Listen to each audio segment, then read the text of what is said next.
All right, welcome to lecture 2 of the Boy Scout Troop 109 scuba session. And I don't know about you, but this happened really quickly. I feel like we just met.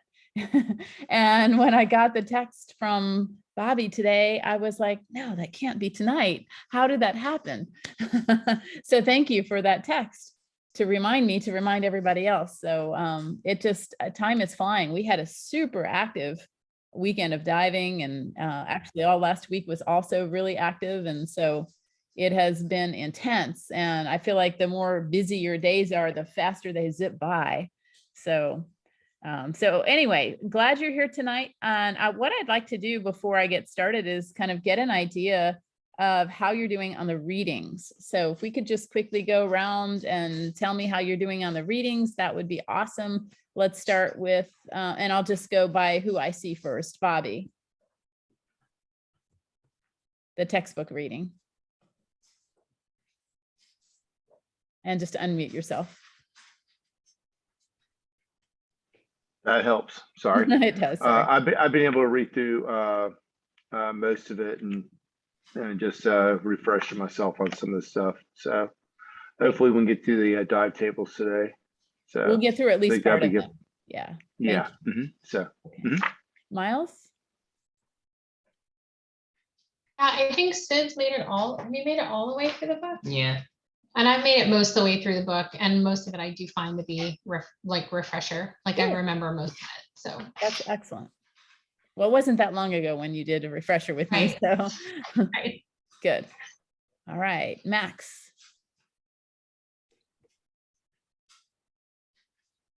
Unmute.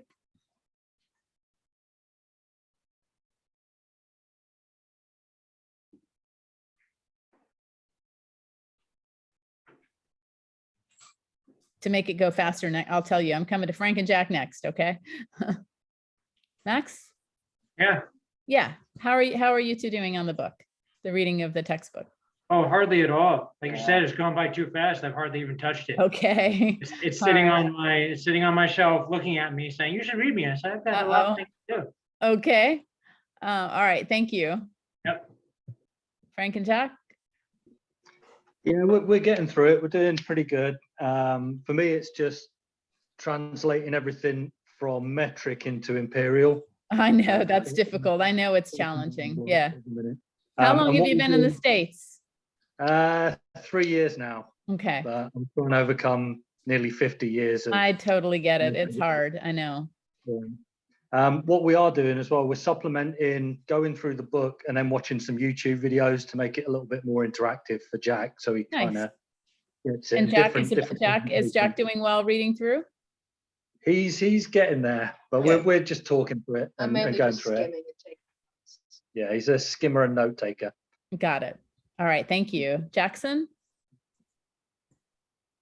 So far I haven't done like a super deep read, but I've looked over all the pages and get like a general idea for all of it. Nice. All right. I understand what it's like to you kind of go through it once and then maybe go back through and do a deep read. I suggest everyone do a deep read by next session. Okay. All right, Russell.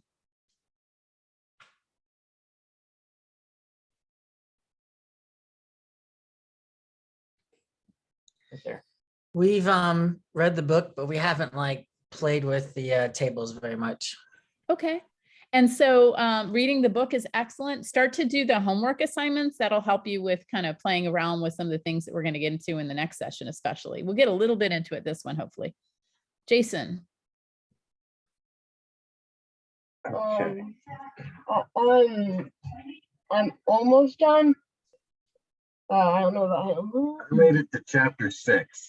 All right. The kids are winning. Okay, good. All right, Jeff.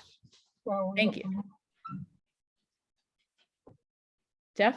Yeah, I'm about halfway through the book, and a lot of it's sort of coming back to me. It's been a few years, but it's starting to come back. The tables will be probably the biggest part, but you know, the rest of it's coming back. Good. And Ronnie's going to get us started on tables tonight, and then Victor next time we'll get a little more in depth on the tables. But Ronnie's got some nice visual aids that are going to kind of help you go through it tonight. So, Tom.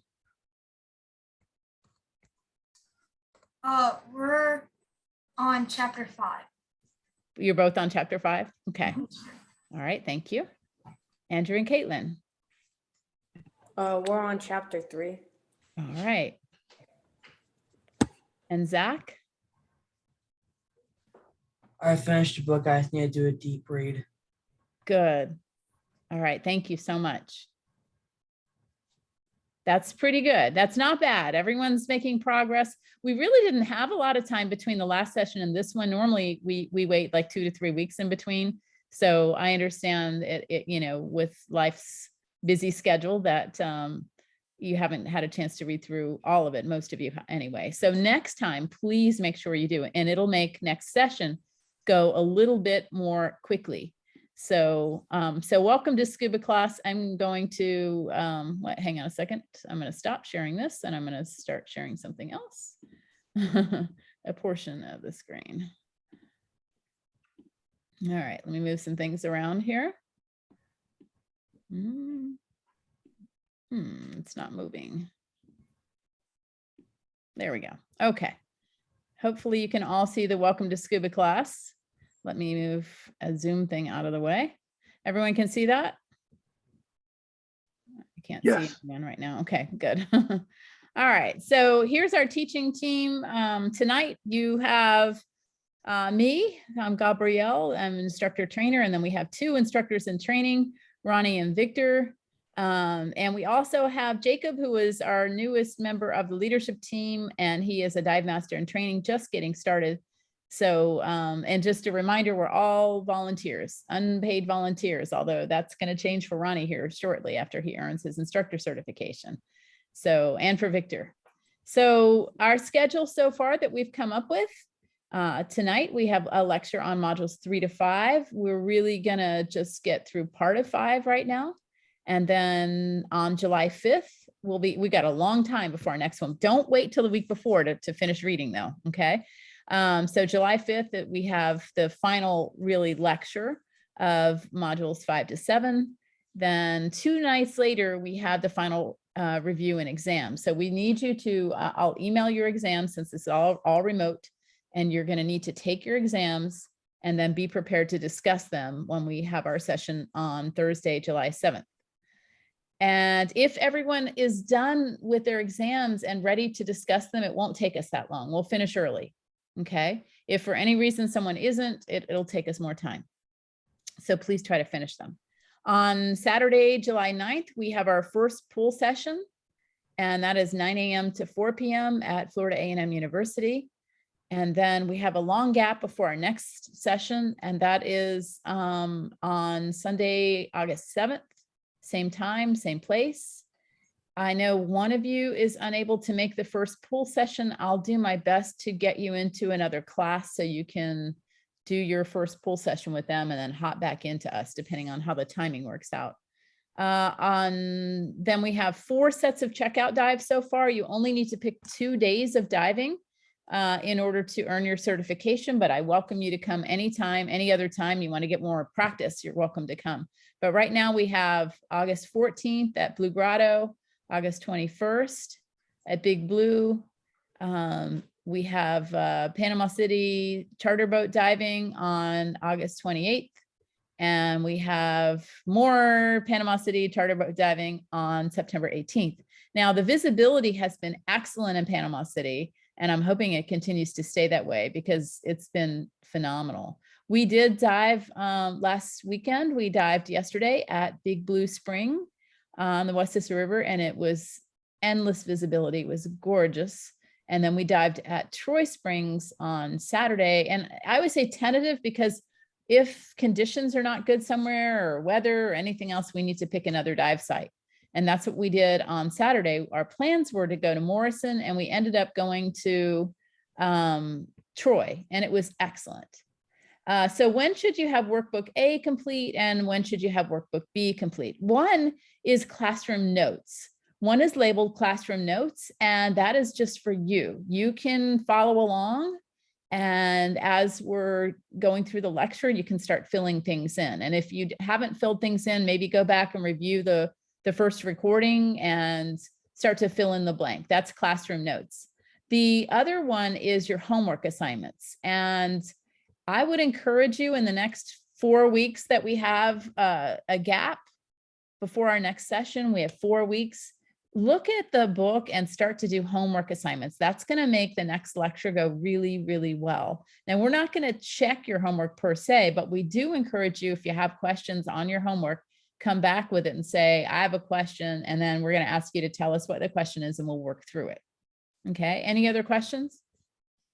Also, in the next 4 weeks, I want you to get in a swimming pool and practice the exit requirements. The hardest part for most people is that underwater swim, the 50-foot underwater swim. The standards say without push-off, I was allowed a push-off, therefore you're going to get a push-off. So practice your push-offs too. But do these exit requirements, practice these exit requirements before we meet in person for our pool session, and that's really going to help. All right. One of the most common things that we see in scuba diving for new divers is ear problems. So I want to stress again, and we're going to stress it every single session. We're going to stress it in the pool. We're going to stress it on checkout dives, how important it is to clear your ears. And so there are many different methods to clear your ears. The one that most people know is the Valsalva maneuver. And I want everyone to just practice right now. I know you practiced last time. Let's practice again. You're going to gently pinch your nose. We had a girl over the weekend, even though we say gently, and she mashed her nose and caused her nose to bleed. You only have to barely squeeze your nose. So gently pinch your nose and gently blow air out through your blow air out through your ears. Okay, so you're going to blow through your nose, and it's going to kind of cause your ears to pop. Voluntary tubal opening, tense your throat and push your jaw forward. Everyone try that. I'm only seeing dark screens, so I don't know if anyone has their cameras on. I see some people have their cameras on. Show me if you have your camera on. Let's practice together, please. And if you don't have your camera on, just practice, and I'll trust that you're doing it. So tense your throat and push your jaw forward. Toynbee, pinch your nose and swallow. Everyone practice. Frenzel, pinch your nose and make the sound of the letter K, which you're kind of pressing your nose up against the roof of your mouth when you do that. Okay. The Lowry technique, pinch your nose, blow, and swallow. So you're kind of getting 2 different ones at the same time. And then the Edmonds technique is kind of everything together. You're going to pinch your nose, blow, and push your jaw forward. Okay. Now, some of these things might work better for you on land. You're going to want to try them all in the water. The thing that works best for me is looking up. I don't even pinch my nose, but if you wanted to pinch your nose, you could pinch your nose. I don't pinch my nose because I'm able to just isolate my nose and then swallow. That helps me if I'm having any ear problems. Something else that helps me a lot is Docs Pro plugs. I highly recommend Docs Pro plugs. They're the only vented plugs on the market specifically for scuba diving, and they will help save your ears. I wear mine whenever I have congestion problems, which is fairly frequently. Put me on the list, repair those, please, because I can't get my right one to pop like my left one does. Okay. Yeah, I'll bring a bunch of them to this session, to the pool session, and if anyone wants them, we'll hand them out there. So, okay. All right, let's review some of the things that we just, oh, by the way, just to tell you, how good these things are, we did have a student in our last class. It was actually 3 pool sessions ago, and he blew too hard, because we always say gentle, but he blew too hard, and he opened up his middle ears when he did it, and he got water in. He did not have Docs Pro plugs at the time. And so he went to the doctor, and the doctor gave him antibiotics and told him to sit out of the water for just over a week. And then he got checked like the day before the pool session, another pool session. And the doctor told him specifically, you can only go back in the water if you have Docs Pro plugs. So that's, the testimonial there. They're the only ones in the industry that help protect your ears. They're vented specifically for scuba diving. You don't want to use unvented ones, so that'll cause more harm. Let's review what we covered in the last session. So we know how important pressure is, and we remember seeing some of these numbers here, right? 14.7, 33. What is 33 feet of salt water or 34 feet of fresh water? What's absolute pressure? How many atmospheres is that? 1. Very good. I see some fingers. It's 1 atmosphere below the surface. So we have 1 atmosphere at the surface, and at 33 feet of salt or 34 feet of fresh, we have another atmosphere. Air is made of 78% nitrogen, 21% oxygen, and 1% other. And those are approximate numbers, right? We actually know it's 20.9%, but we're rounding up. Boyle's law. Who can tell me what Boyle's law is? And it's not cheating if you need to go to your book. I want you to make sure you know where to find things, okay? So it's okay to go to your books, go to your notes, go to, you know, anything that you have to tell me. So the first person who can tell me, just unmute yourself and tell me, what is Boyle's law? Go ahead. Pressure and temperature are directly related. Okay, and Miles, I see, Sydney, you have your hand up. Tell me what you think. As pressure increases, volume decreases. Correct. So they're inversely proportional, right? They're inversely proportional. They're indirectly related. So when one increases, the other decreases. Very good. All right. What about Dalton's law? Somebody else tell me what Dalton's law is. And again, feel free to go to the book. It's not cheating. We have an open book test. So what is Dalton's law?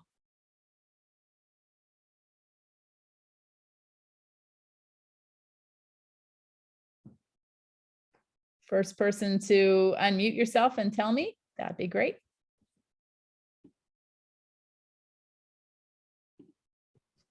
So is that to do with gases being mixed and the pressure on the gas? Okay, that's a good start. Each of the gases will compress at the same rate. Okay, did anyone else find something on Dalton's law?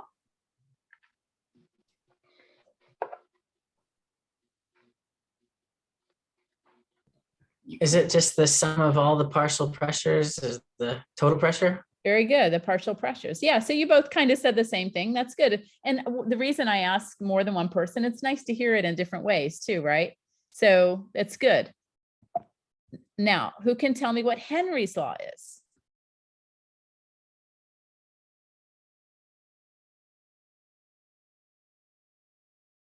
Henry's law. I like to think of the old-fashioned soda bottle, an old man named Henry sitting on the front porch with this bottle. What does that have to do with scuba diving? What law of physics is that? Why is Henry's law important to scuba? What is it?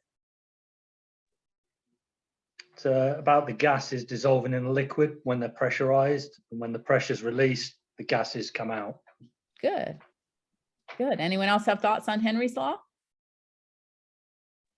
It's basically like a soda.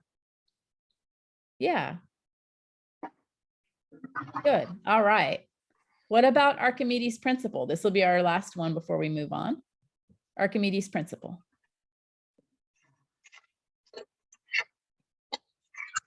Oh, I found that. Thank you so much here off the notes.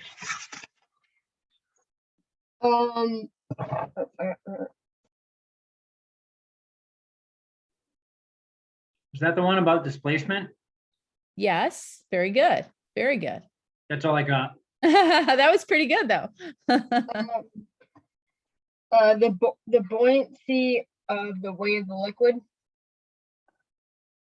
Okay, so it has to do with an object being buoyed up by the force, or what is it? What is it? Is that it? You just muted yourself, I think.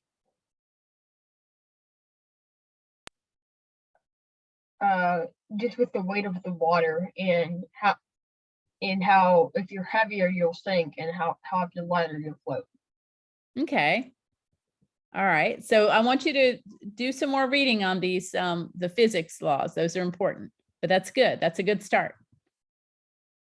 All right. Don't forget that you need to use wetsuits when in 80 degrees or less. Most of us do. Most of us do. Some of us are really wimpy in the water. like me. And so I'm going to wear a wetsuit in like 85 degrees probably, you know. So scuba cylinders need an annual visual inspection. That's what VIP is. And they need a 5-year hydrostatic test. Who can tell me to what capacity do they fill a scuba cylinder for a hydrostatic test? How full do they fill a cylinder for a hydrostatic test that's done every 5 years?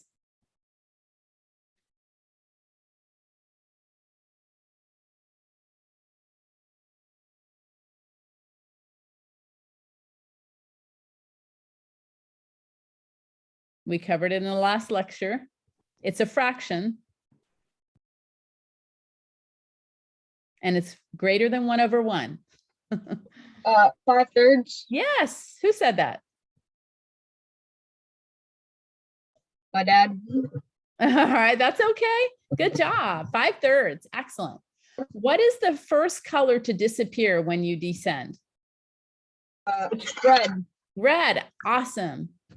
Awesome. Okay. How will objects appear underwater? So if you see a fish, how is it going to look compared to if you saw it on land? Bigger. Good. And what else? And it's farther away. It's going to appear closer. So yes.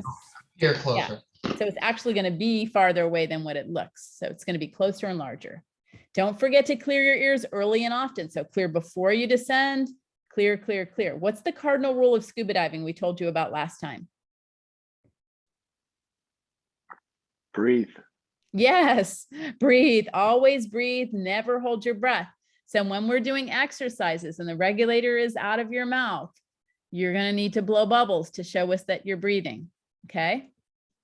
All right. I know we covered a little bit last time about some of the equipment that we're going to be using, including scuba regulators. And all this is going to make a lot more sense in person. So we don't like to get too much into depth with this. We just want to keep reinforcing things and showing you images. But when it's in your hands, you're going to understand a lot better. One of the most important things to remember with a scuba regulator is the dust cap. Please keep the dust cap on, except when you're assembling the gear and disassembling the gear. So when you take the gear apart, the first thing you do is put the dust cap right back on that regulator set. The first stage of a regulator without the hoses attached looks like this. And the high pressure hose goes, the port goes to your gauge, and everything else goes to the low pressure ports. It's really important to rinse thoroughly, not just after seawater diving, but after chlorine. So we're going to teach you how to take care of gear. Every time when we have a pool session, you're going to take your gear that you've used and you're going to help rinse it. And we're going to show you how to do that properly. And then I use a solution that I actually use a bleach solution to make sure that, you know, everything is sanitized and such. Again, dust cap on, don't press the purge button. It has to be serviced annually. And then every 2 years, it needs a full overhaul. So when you get your own scuba gear, does anyone have their own scuba gear already? Just wondering, some of you already certified parents? Okay. No? So then you're going to need to have a full overhaul every 2 years. This is the most important part of your equipment. So we definitely want to make sure that you are taking good care of it. So, and Jacob put in there, remember that the dust cap for the first stage is usually not waterproof. Don't drop it in the water if it's disconnected from a cylinder. So, all right. So let me give you a hint. If you're at a resort, if you do any traveling, or you're even on a dive boat, there's going to be something called a rinse bucket. And what you want to do is get off the boat soon. Don't chit chat and hang out too much, because guess what the bucket full of fresh water becomes by the time, say, the 5th or 10th person gets to it? It becomes a bucket of salt water, and they're not really good about switching out the fresh water. So the sooner you get off the boat and get things rinsed, the better. You always want to start with your regulator set first. Regulator sets first, then BCs, then everything else, like your wetsuits that really don't matter as much. Alternate air sources, I think somebody covered this last time, if I recall, unless I'm thinking of a different lecture. I'm pretty sure it was ours. So we're doing a lot of teaching lately. And the most important thing to have from our perspective is the octopus. And so we're going to teach you how to use that, not the integrated one, the separate octopus to breathe from. And I know we also covered a little bit about analog versus digital, and we talked about compasses. Analog is going to be what we are using in our class. And Victor, I think you're going to start taking it over here soon, right? Am I recalling correctly? Yes, right in this slide. Perfect. So I'm going to go ahead and stop sharing then. You need to make me a co-host. I apologize for that. Yeah, my brain is just not working very well today. So I think I'm a little overloaded. Did I make other people co-host yet? Okay, I think I did. I think you jumped on just a little bit longer ago. Yeah. Okay, great. And by the way, everyone, while Victor's setting up, he has his instructor lecture tomorrow. And tomorrow he is teaching on diversity, equity, and inclusion in the scuba industry. So this is going to be a really great lecture that he's giving tomorrow night. We'd love to have you there. That's via Zoom, and you can find it on Scuba Friends or just message me and I'll be happy to send you a link. A week later, he's giving 2 more lectures, his final lectures toward his instructor certification. And they are 2 15-minute lectures. One will be given to him ahead of time, and the other one he only gets 24 hours, just like Ronny did last week. And that's it. And then both of them, Ronny and Victor, this Thursday are taking their instructor exams. So they will be official instructors by the next time you see them. So matter of fact, they'll be instructors in the pool. So how about that? Really cool. So hope you can join us for Victor's lecture tomorrow night and the following week. Thank you, Gabrielle. Okay. Yeah, I'm still working on the presentation, just working on the details, but it's looking great. So pretty excited for tomorrow. Now, going back to today's lecture, and this might be something that you have used in the past, being I remember when I was in the Boy Scouts, this one of the main skills that we were taught, how to use the compass, because that helped us find our way. In scuba diving, the compass might be mounted on your wrist or can be mounted on your console, right? And so one of the recommendations is always to follow the lower line, which is that red line that you see on top of the compass. Okay, going through some of the, wait a second, okay. Going through some of the parts of the compass, we have the bezel, which is the black ring, okay, that it can be moved. So to adjust it, we have the lower line, which is the red lines that goes across. Usually that stays in one place, okay? Then we have the card, which is that ring under that contains all the numbers, the scales, the degrees, right? Then we have the capsule or lens, which is the one that contains the liquid where the compass is submerged. And then, of course, we have the north point arrow that is on the card. But of course, when we are scuba diving, usually we're in a horizontal position. And most of the time, and especially when it is in the wrist mount, we will have this side window, which will help us do an accurate reading.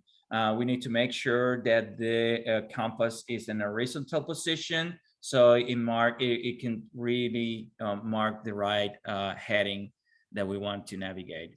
Anyway, after you complete your open water diving, there are, as we mentioned at the I think very beginning of these lectures or the past lecture, there are some specialty dives, and you can take the navigation as one of your specialties, okay? So this is very much like how you look like underwater as you use your compass. You will use your heading, and in a more advanced lecture, we can teach you how to navigate and use natural references and how to use the compass to navigate and to do some search and rescue as well. There are many other accessories that we carry depending on the type of dive that we're going to do. One of those is, for example, the underwater flashlights. If we are in a low visibility conditions or in a cavern or a night dive, we will certainly want to have a flashlight. Will make things easier for us to navigate through our dive, you know, and of course for safety reasons as well. There are all kind of different models and designs. So some have, you know, like really bright lights, others you know, the lumen can change. Some can be mounted on your mask, on your hand, on your wrist, or you can just hold it. So the one that you choose, it will depend on the type of dive that you're gonna do. Also, as an advanced training, we SEI offers a specialty, which is night and low visibility diving, which will, you know, take you through all the skills that you need to have in order to be safe during this type of dives. Other accessories, dive knives, you know, they're just for safety. Sometimes if you get entangled or something, you can cut a rope, or if you find something underwater, you can use your knife. But most of the time, for example, when we're diving in the springs, we never wear knife because, and in some places you will read signs saying that it's actually forbidden to wear your dive knives. Dive flag, especially when you are offshore in a boat, when the boat is, you know, anchored to the bottom and the divers are in the water. By law, you have to have this dive flag, which announce other boaters to that there's people in the water, and they will have to pass, at least depending on where you are, to 100 to 300 feet away from your vessel. And then we have the SMB, which stands for surface marker buoy, which is a safety sausage. And that is also, we can train you how to use this in a more advanced training if you decide to do that. There are some specialized equipment here we see, and this is also an advanced level type of diving, the use of the nitrox. Nitrox diving, the main advantage is that it extends your bottom time. So if you breathe air, you're not the compression limit, for example, for 50 feet, it's 80 minutes. But if you use nitrox, instead of 80 minutes, you can stay up to 120 minutes, I think. So it gives you some more bottom time, and it's better. So if you can stay longer underwater, safer, you enjoy better dives, right? But have some limitations as well. It's a special training, and you can get certified in the use of nitrox.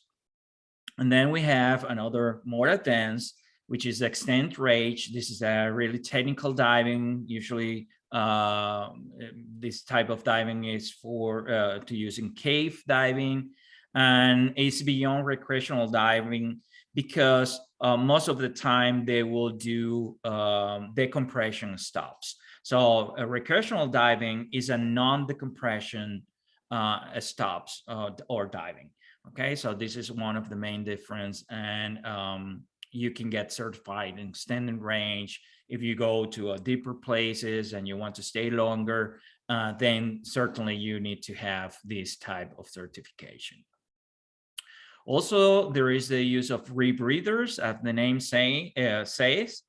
Basically, what you're doing is when you exhale, the air goes through that system, and it has a series of filters that will reduce the amount of CO2 and, you know, separate the gases to breathable levels, so you can rebreathe the same air over and over again, and you are not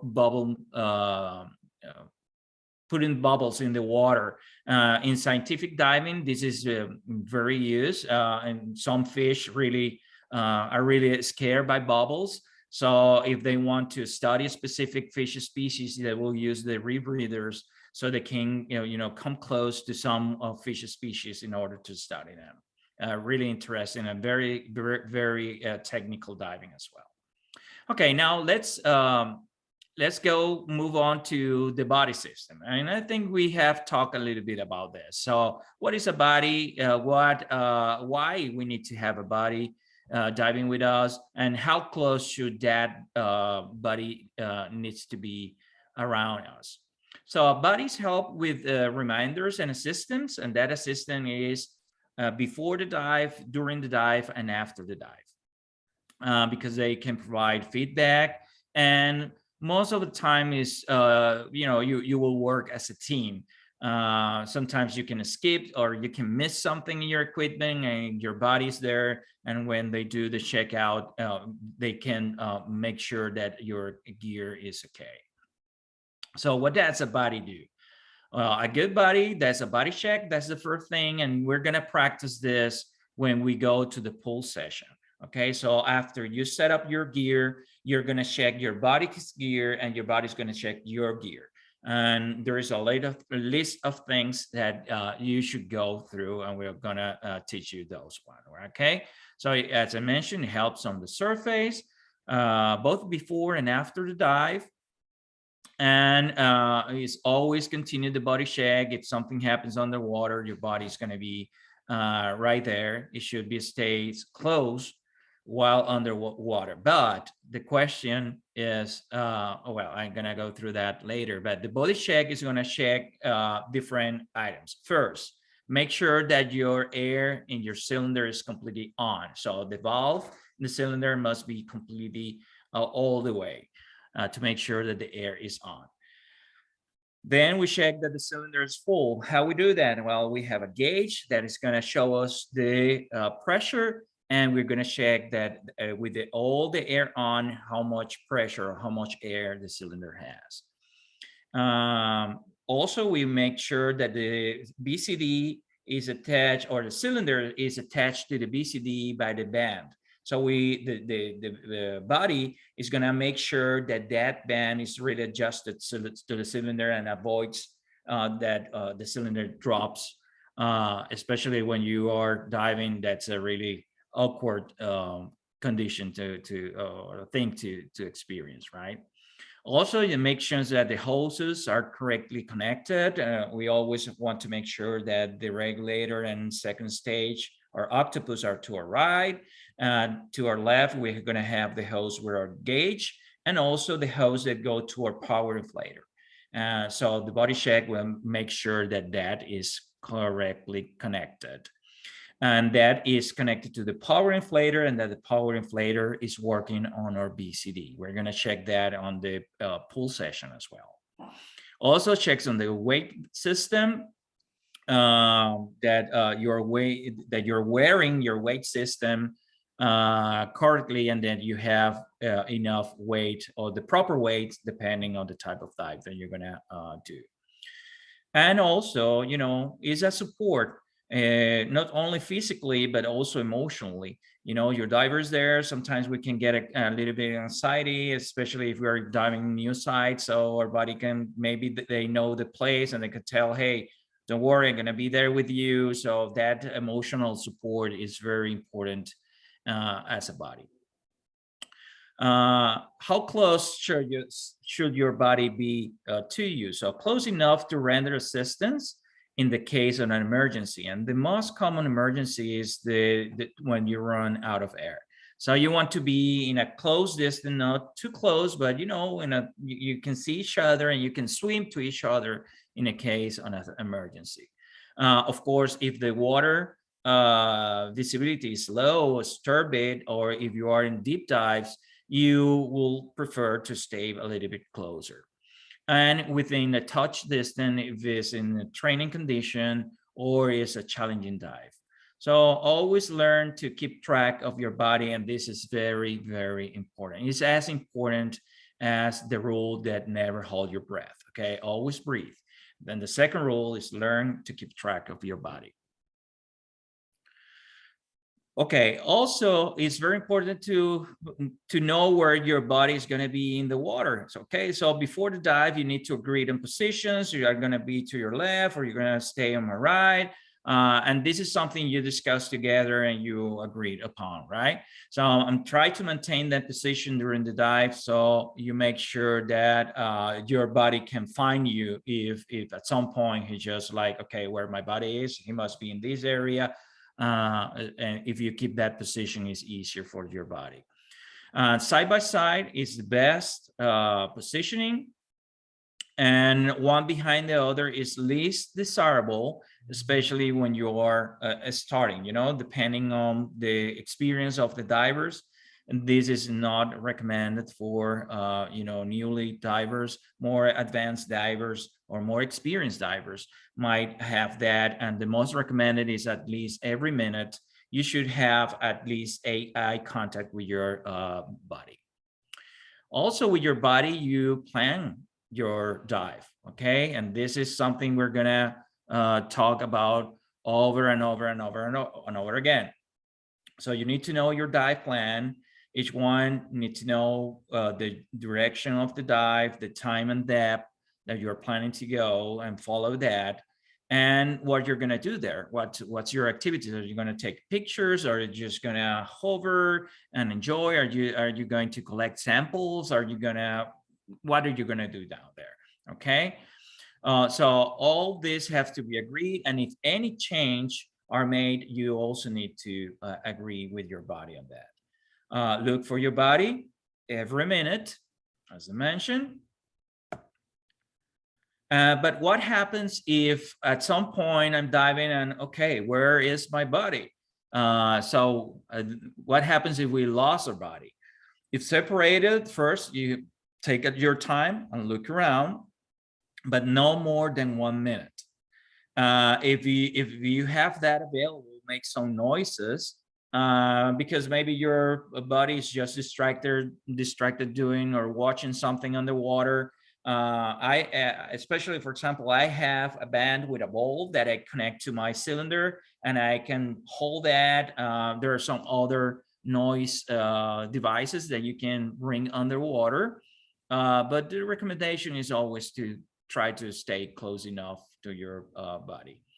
Okay, sometimes the visibility is bad, and you know, in a short distance you can lose sight of your body. So in that case, try to ascend a little, okay, and circle 360 to look for bubbles. And if after a minute you have not find your body, then start your ascent to the surface, okay? And that applies for both bodies when they get body lost, okay? So body diving is all about sharing the activity and, of course, about safety.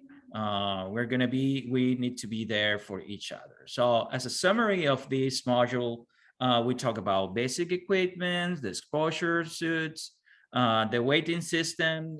We talk about this in the past one, the BCDs, or the buoyancy compensators. We talk about cylinders and valves, the regulators, and some accessories or instruments that help to make a better dive. Some of the specialized equipment, right? And diving with a body. Do you have any question about to hear about module 3?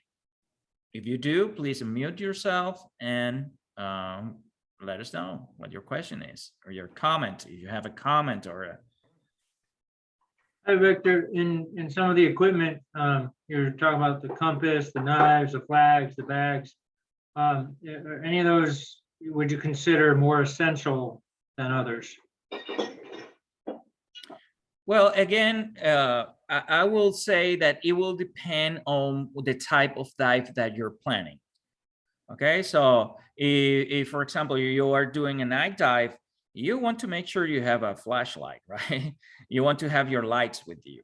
Okay, if you're doing, if you're going to a spring and you know there is a lot of fishing around and you may get entangled in something, you definitely want to keep your knife with you in case something happens. Okay, so it is good to have all these, and usually I have all these type of equipment, but I don't wear it all the time. And the answer again is that, you know, depending on the site that I'm going, the type of dive that I'm gonna do, I will decide which equipment I'm gonna take with me in order to, you know, to make my dive more safe. Is that okay, Max? Yes, thank you. You're welcome. Anybody else have a question? All right, so let's move to the next one, which is module 4, and the skills needed to dive safely. In this module, we're going to talk about water entries, scuba skills, managing excessive stress, physical problems, emergencies, and the introduction to dive tables that my dear friend Ronny is going to talk about at the end. Okay, so but most of all this we're going to go through during the pool session and in your first checkout dives. Okay, so all these skills, and this is basically the ABC of what we're going to be doing as divers. Okay, so there are different water entries, and again, what entry I'm gonna perform? Well, that will depend of the site that I'm going to dive. I can go from I can do a shore entry, a surf entry, or a boat. So when we talk about a shore entry, it can be from, you know, from a beach, it can be calm, or you know, just as we go, for example, to Blue Grotto or to Troy Springs. You will come to the shore and do an entry. Sometimes you will have stairs, you will have sand, you will have different conditions. And just in that case, we always recommend you to have your full gear on, mask in place, and regulator. Also, that might change a little bit depending on the conditions, but because we want to save as much air as possible, right, for a real dive. So if there's a surf zone, there's waves coming in the shore and you want to enter, we will do as you see in this picture. You will go a little bit in the water. You will, as a buddies, you will hold each other, try to put your fins on, and then you will walk a little bit backwards until you start reaching the surf zone. And then the most important things that you will need to start, you know, with the regulator in your mouth, go under the surf zone, and you can start to dive there, or you can agree to just pass the surf zone meet at the surface after the surf zone, and then you can swim to your dive site and start your dive. Okay, so it will depend. And then from the boat, we have the giant stride. We're going to practice that in the pool, all the back roll, which is one of the ones that I really love all the time when I'm in a boat. This is one of the ones I practice the most. So here to your left, you see the back roll. You just sit on the border and let the gravity do the job. You will put some air in your BCD to stay a little bit positive buoyant, and will hold with your hand. You see here, he's holding his mask and regulator in place. Once you hit the water, you let the positive buoyant to take you to the surface, and you will do the OK sign, and then you move to your entry point, or you can start your dive right there. To your right, you see giant stride. You just stand on the border of the boat, and you will move one leg forward, and also just do the gravity do its work. You don't need to jump, or you don't need anything. Just open your legs, and once you enter the water, actually you can close your legs, which will help you, take you into the surface. Again, you need to hold your mask and regulator in place, and with your other hand, you will be holding your weight belt, okay? So it doesn't fall apart in the water. You don't want that. Okay, once you're in the water, and if you need to swim to a different point or entry point, then you're going to switch from your regulator to your snorkel. And we're going to practice this during our pool session as well. Okay, so it's very important because, again, we don't want to waste our air, or the air in our cylinder, at the surface. We want to use that during our dive. So we're going to switch to our snorkel and swim to the side. And then once we are in the entry point, we again switch from our snorkel back to our regulator, and we start our diving. Some important rules. Gabrielle mentioned that, and we're going to tell you about this all the time. Equalize early and often. Early and often. That's very, very important. Always breathe. Never hold your breath. And exhale continuously if your regulator is out of your mouth. During some of our skills, while we're on the water and we have to remove a regulator from mouth, we're going to do this signal, which means, look, we have bubbles. We're blowing bubbles all the time out of our mouth. And you need to remember that. Important thing about the weighting and how you know if you are properly weighed is you remove all your air from your BCD, or your buoyancy compensator device, and you should be floating to a line above your mask. Okay, so if you just stand still, you take a deep breath, you hold it at the surface, you should have the water right in your eye lines. If that's what happens, you are correctly weighted. If you feel that you're sinking a little bit more, so if the water is on the top of your head, maybe you have too much weight. And if your head doesn't go under, then maybe you are too positive buoyant and you will need a little bit more of weight. But that's a good practice. The best way to descend and to control buoyancy and to know that we are correctly weighted is descending on a line. Not every dive site have this capability, but if we have it, it's good to use a line for descending.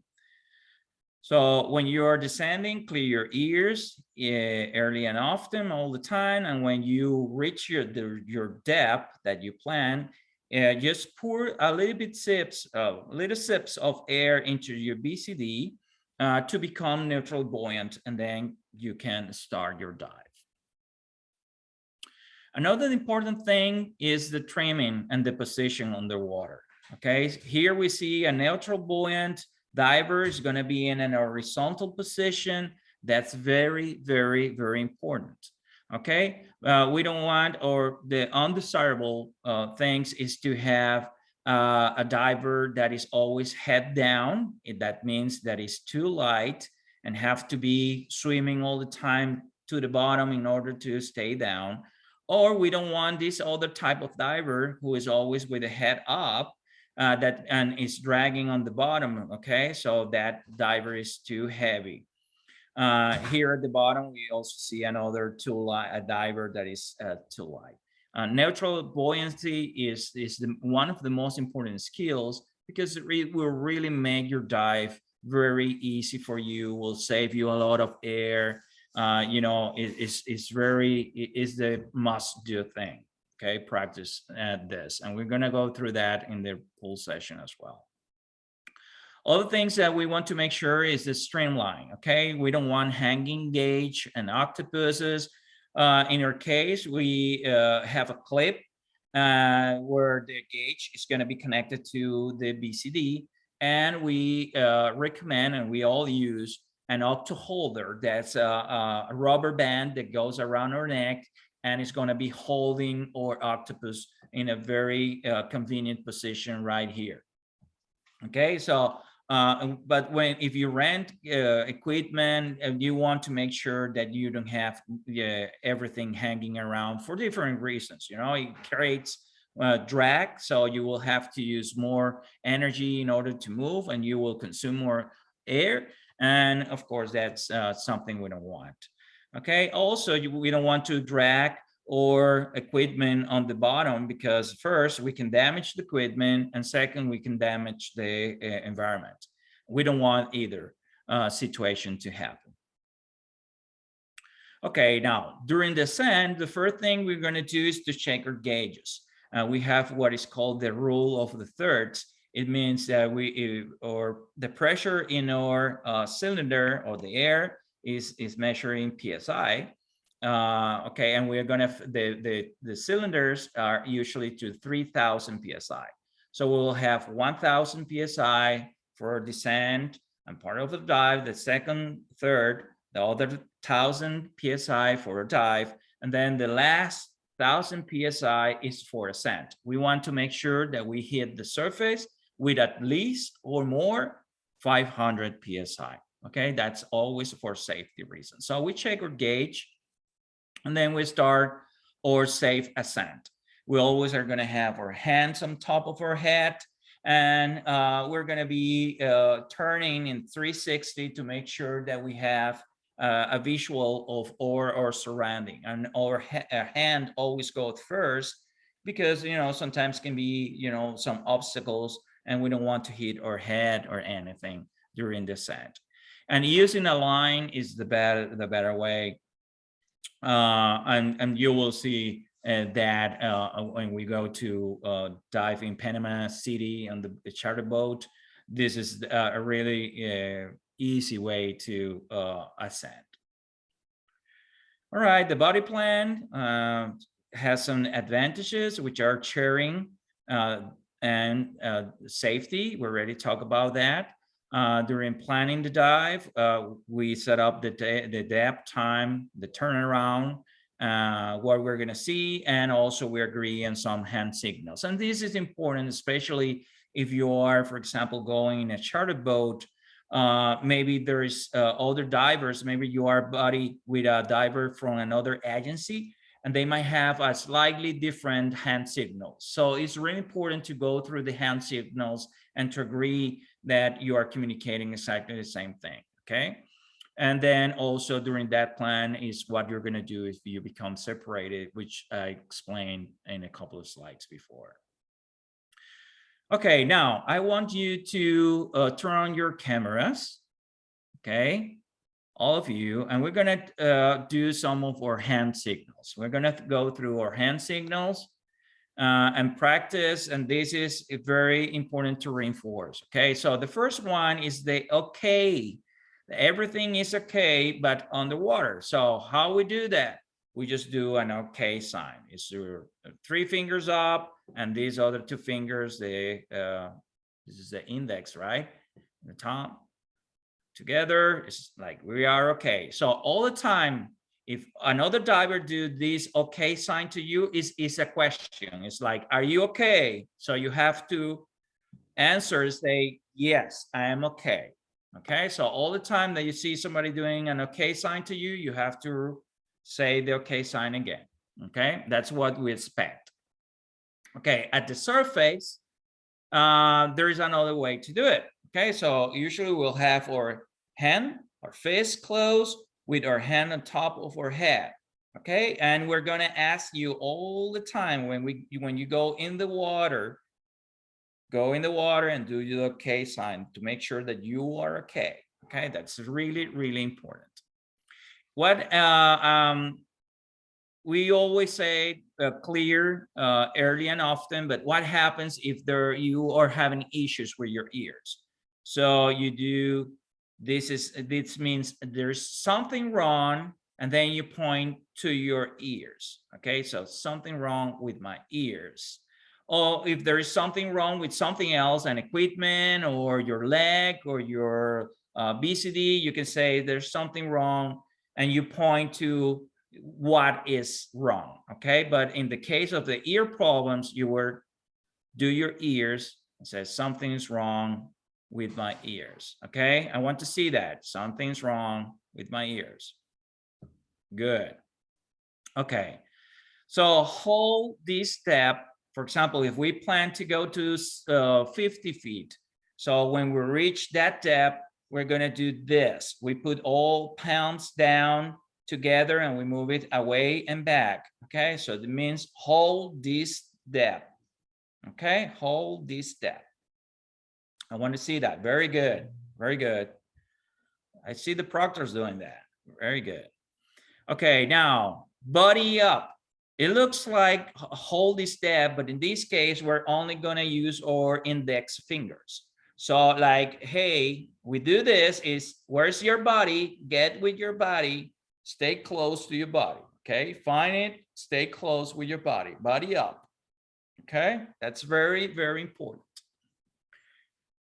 Low of air, this is a signal that is not commonly used, but it's important to know. And most of the time, we're just gonna put our fist on our chest. This means I'm low of air. But then when you are starting to get out of air, and this is a signal that we're gonna practice a lot during the pool session, you just put your palm like you're dead, okay? This is I'm out of air. And Victor, for the low on air one, I have, in all my years of diving all over the world, only seen it one time ever used by anyone, and it was in the Georgia Aquarium. So it's just not a normal signal. People don't really even know that signal. So yeah, most of the time, and because as you're checking your gauge frequently, when you are low of air, most of the time you will say like, okay, I will ascend. You know, say like, I'm low of air, I'm gonna continue diving until I run out of air. That's something you don't do, right? Good. Okay, so out of air, it's this one, right? And then we have most of the favorites. And people get confused with this one because most of the people say like, oh, cool, or that's okay. No, this is not okay. This means like, let's go up. Let's start or ascend. Okay, so ascend is this. I want to see that. Show me one ascend. Good. Very good. And then how do we do descent? Yeah, like not cool. Let's do a descent. Let's descend. Let's just start our dive. Let's go down. Here we go. Very good. And then help means this. If you're in the water, well, this is not help. This is something is wrong, right? But if you're at the surface, you want to wave your arm above your head and to the water over again. That's a universal distress signal. So that's help at the surface. All right. Very good, guys. So now I want all of you to do something. I want all of you to unmute. And I'm gonna show you a picture, and I want you to tell me which sign is that. Okay, so let's start with the first one. Okay. That's okay, but that's underwater or above the water? Underwater. Underwater, very good. Well, that's behind that. I can see that. I'm okay, you're okay. Good. Okay, what is this one? What do you think? Okay, on surface. Help. Help. Is that a fist on the head? No. Well, this picture is a little bit tricky, right? Because it can be like three different things. It can be help, like they're in the movement, or they're they're breaking the surface as they ascend to the surface. Oh. Or they're doing the okay sign, but they're not like this. They're just moving their arms. yeah, this is meant to this is supposed to be them waving for help at the surface. So yeah, so in this case, this is going to be the help waving at the surface. Which one is this? Ear problems. Ear issues. Ear problems. And it good. And I think we have discussed that if you start having some pain in your ears, you just ascend a little bit, right? The pressure is gonna decrease, so our ears are gonna be more comfortable. We try to equalize again, and then we can continue our descent. Okay. What is this one? Hold the Depth. Hold that. Hold this step. Exactly. So let's just Hold stay. my depth. Watch this. Good. And what about this one? Yeah. Buddy up. Buddy up. Buddy up. Yeah. Buddy up. Where's your buddy? Get with your buddy. Very good, guys. Write stuff on it. And what about this one? Low on air. Go on air. Low on air. A not common one, but it's good to know what it means. And what about this? Out of air. There. Out of air. Yes, I'm out of air. You need to start sharing your air with me. Very good, guys. Very good. You all got an A+. All right. Now, let's talk about the ascending. Okay, you can mute yourself now. So ascending is the decision to end the dive. You exchange the hand signal, which is right. Let's ascend. And then you check your gauge. You make sure you have enough air. And then you begin your ascent. You vent your BCD, your buoyancy compensator, and always try to keep track of your body. As we say, every minute is okay to make sure you do your safe. Sorry, Victor, what does vent BC mean for people who may not understand what that means? What does vent mean? Okay, remember that as you descend, the air in your BCD gets compressed and you get a little bit heavier, and you will try to add a little bit more air into your BCD to compensate and to stay naturally buoyant. So as you ascend, that air starts to expand, and then you will start to feel like you're ascending too fast. And then you vent, you remove air from your BCD, small amounts, okay? You need to do it slowly, just like putting air in your BCD. You do your small sips, the same with venting. You just go slow to try to keep your buoyancy neutral, okay? That's what venting your BCD means. Track your body and do your safety stop. Do you remember at what depth and for how long you do your safety stop? Anyone remember? 15 feet. For how long? 3 minutes. 3 minutes. Very good. We have some good divers here, Gabrielle. Right. So we do our safety stop, and after a safety stop, we just surface. Okay. Once we're at the surface, we get positive buoyant. We inflate our BCD. Most of the time, again, we're gonna recommend you to orally inflate your BCD. You can put air from your cylinder, right, through your power inflator, but you will also have your oral piece, right? So you can just blow air into your BCD and you will get positive buoyant.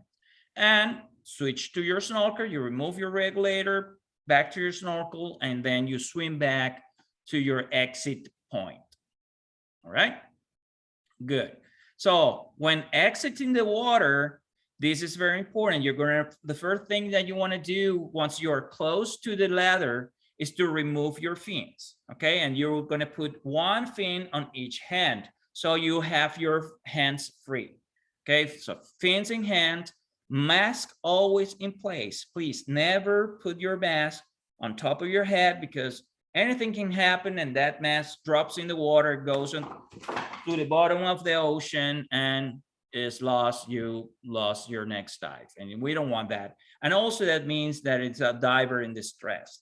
Okay, so if you want to remove your mask, usually you put it down here. But as you exit the water, always have your mask in place, fins in hands, a regulator, or a snorkel in your mouth. And that will depend which one you're going to use depending on the conditions of the water. If there's a lot of waves, you know, you're moving up and down, you better have your regulator in your mouth. If the conditions are more calm, with the calm sea, you might have your snorkel, you're going to be completely fine. Okay. And make sure that the diver that is coming behind, leave some room, don't ever stay right behind the diver that is climbing the ladder, because if that, by any chance, that diver falls back, then you don't want to have a cylinder coming your way. Okay, so give the diver room. There are additional stressors that we also face, might face. Some are equipment problems. That equipment might be because it's too heavy. That's why most of the time we will have like shorties for short people, shorties. I'm talking about cylinders, right? And most of the time we use aluminum cylinders instead of steel cylinders because steels are heavier, right? So sometimes in the confining wetsuits, some people can get a little bit uncomfortable, and that creates a little bit of a stress or anxiety. Sometimes because we lose an equipment, we're doing a multitasking and we lost our snorkel or one fin is gone. And then of course that creates a lot of stress, or more commonly a malfunction in one part of our equipment. So we are always ready to take care of small things that we know usually happen. So do a body check prior to diving and maintain your equipment. As Gabrielle mentioned, you have to do the overhauling your regulator every other year. Try to make a service every year. Your VIP for your cylinder every year. Your BCD also have to be serviced every year to make sure the power inflator hose and bottoms are working properly. We don't want to have to face situation while we're diving. So you will feel at the beginning that you are loaded of things, of tasks that you have to do. It can be a little bit overwhelming at the beginning, but with practice, you get familiar with this. It's just like the ABC. I need to know that I have to do this, and then this, and this. This is like a checklist. But don't worry, relax, and thinking through. And also, you will have your body there to help you to go through that. Other stressors, low visibility. Some people feel a little bit stressed with that, and of course that increase the challenge when you're diving and you need to be certified. We will recommend you to get certified to dive in low visibility areas. Sometimes you will feel there are some physical threats, but remember that it may or may not be real.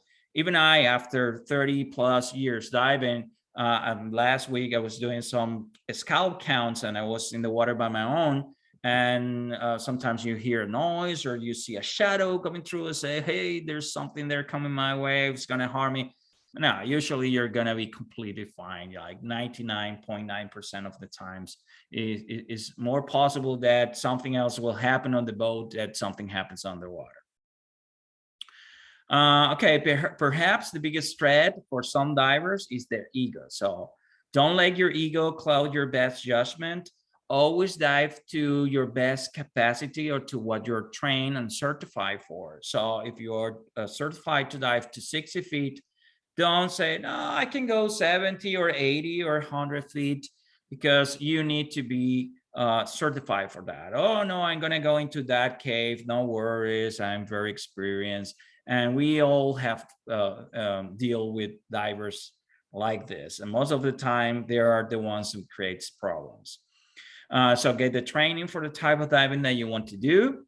And I was mentioning some of these specialties that you can take. What do you do if you are, if you feel that you are increased, your stress is increased? So your heart rate is going to increase, your respiration is going to increase, you're going to start narrowing your perception of what you see, what you feel, what you're focusing on. And the big danger of failure is to excel if the problem is not solved. And of course, that's something we don't want to have. So we don't want you to hold your breath under a stress, and that might happen. So the first thing is to know that you are facing a stressor and to deal with that. So in this picture, which diver do you think is a stress? The one to the left or the one to the right? Left. Right. Okay, why the one to the left? Because he's Bubbles. breathing too much. It's breathing a lot, so we see a lot of bubbles, right? So But what about not bubbles, holding their breath? the other one is holding the breath. Well, that's a good way to see it as well. But here we see that he exhaled here. He did a pause, right? And we see that in the bubbles. Okay, so there's a lot of the one to the right. We see all the bubbles going up. It means that he exhaled. Here's he's taking a breath again. So there is this distance between bubbles, and then the bubbles are going out again. Well, in this diver is a continuous flow of bubbles all the way. That means that is, you know, it's like hyperventilating. It's breathing too fast. That's a good sign of, you know, of a diver in stress. So rarely one problem. Little problems that are not solved can lead to a bigger problems that may overwhelm us. So every time, as tiny as a problem that you think you're facing, it needs to be solved right away. We don't want to add little problems until they become a big problem. And why? Because then panic can set in, and that is not something that we want. Panic is the point where all logic and mental control is lost and only flight or fight remains. So that's why when a diver is in panic, if you want to do a rescue, it's very dangerous for the rescuer, okay? Because the panic diver is gonna fight. He's gonna try to save his life no matter what. He's not thinking, okay? And that's something that panic is not an option for all of us. And that's why we need to solve the problems as they come. All right. The prevention is everything. And this is our slogan: plan your dive and dive your plan. You don't want to, you know, face something different that you plan. You have responsibility for yourself, for your body, for other divers, and even for the not diving public, you know, the crew in the boat, for example. Okay. Fitness to dive there are some requirements for diving. Some is physical and some is mental. So we need to be physical and emotional fitness to dive. We all believe that at least 40% is physical, but most of it, and here it is, 60% is mental. You have to be calm. You have to, you know, take away all of this anxiety, and that's normal to feel it. But once you're on the water and you start having the control, that stress is gonna lower down and you will keep your total control. But what we do when all this fails? So the first thing is very important: stop for a second, breathe, and then think. Okay, I have a problem. This is the problem. And then you breathe again, and then you react. Okay, this is how I'm going to solve this problem. And this is what all this training that we're giving you and the skills that we're going to practice in the pool is all about. We're going to give you we're going to increase in you the ability to stop, breathe, think, breathe, and then react. Okay, stop what you're doing, take a full breathing cycle, think about what you need to do, take another breath, and then take action, but reacting to the stressor. Okay, the reaction is solve if underwater, if possible, and this is what most of the time we want. We want everything to be solved underwater if something happens underwater. Solve it on the surface is if possible, and that's why we do the body check, and we want to make sure that all the gear and, you know, there's no stress, there is not anything, you're ready to go in the water, so everything can be solved before the dive. And it's okay to abort or cancel the dive if necessary. If you feel too stressed, if you feel too much anxiety, and you say, you know what, I really don't feel I want to go in the water, you can abort or cancel, and that's totally fine. No big deal. We have all went through these type of situations. Okay, guys. So never feel, you know, embarrassed or anything like, no, I can't. No, do it. It's for your own safety. Okay.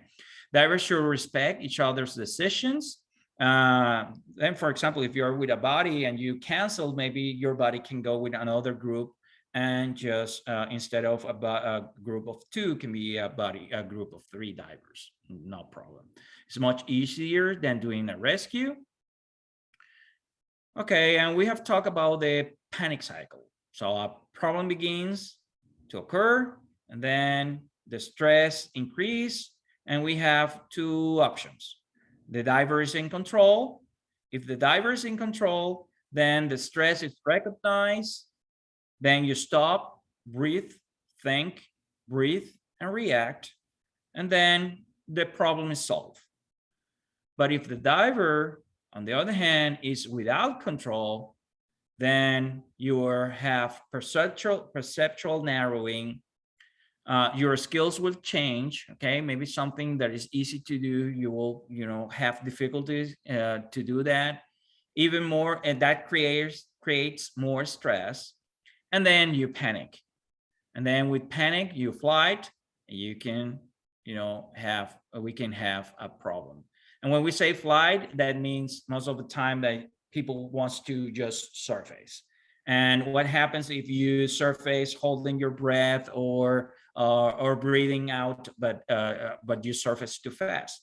It's very likely you will have a different type of decompression illness. Okay, so start before air, stop swimming, slow deep breath, and signal to your body to make sure that he's close in case something is needed, and ascend to shallower water.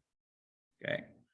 Now, other things that is common is the leg cramps, and that's because of kicking or the water temperature, or the conditions that we're diving, or part of the stress. So it can also be dehydration, Victor, right?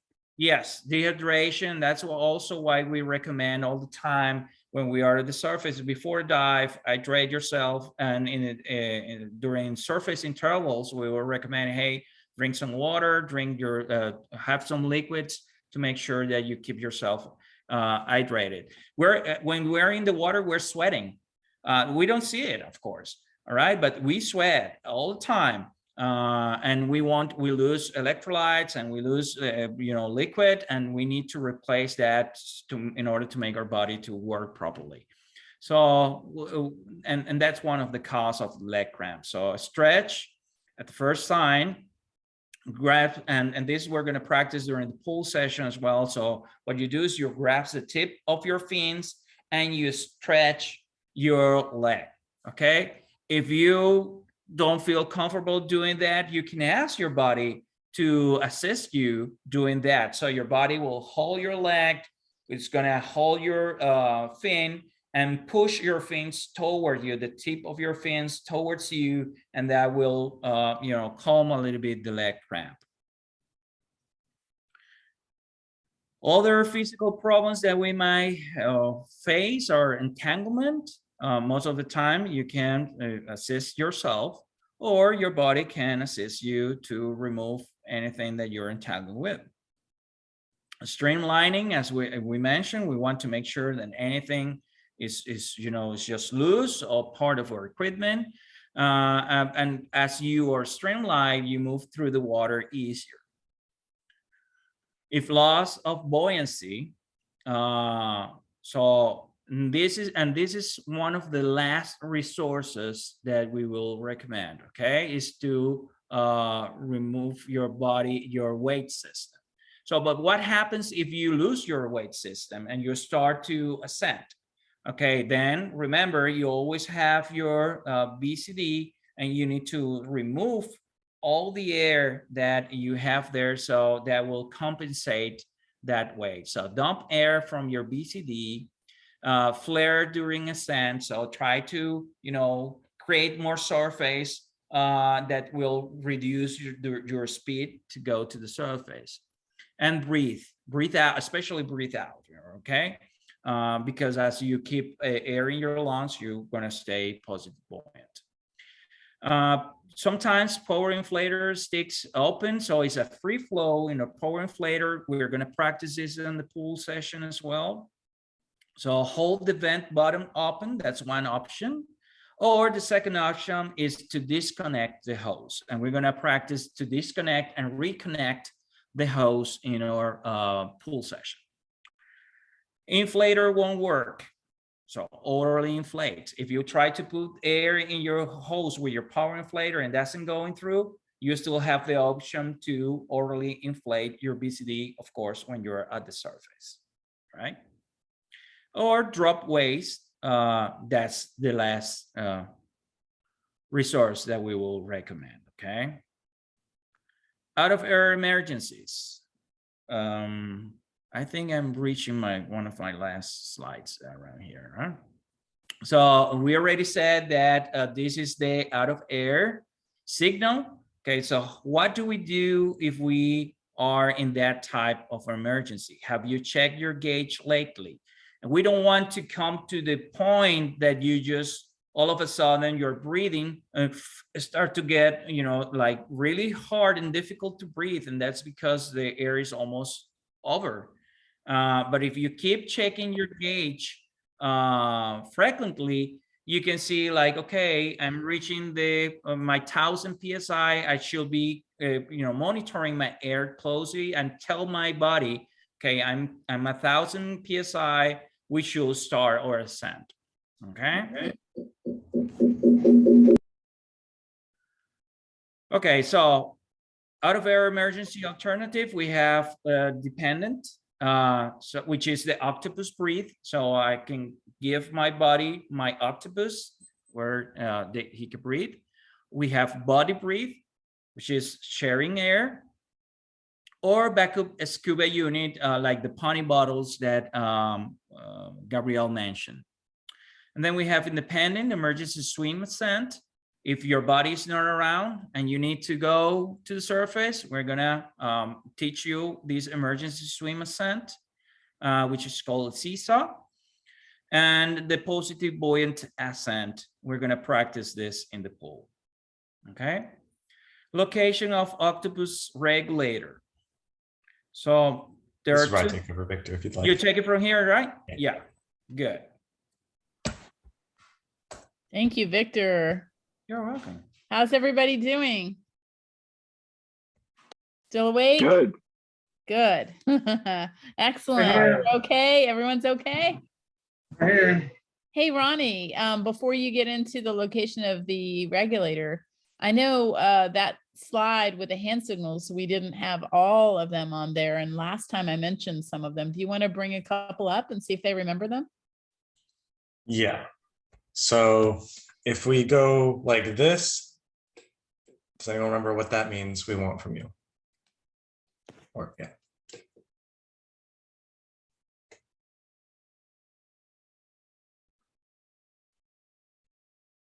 What are we asking?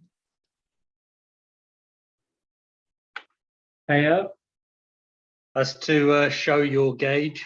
Yeah. Oh, thank you. Frank, good job. Very good, Frank.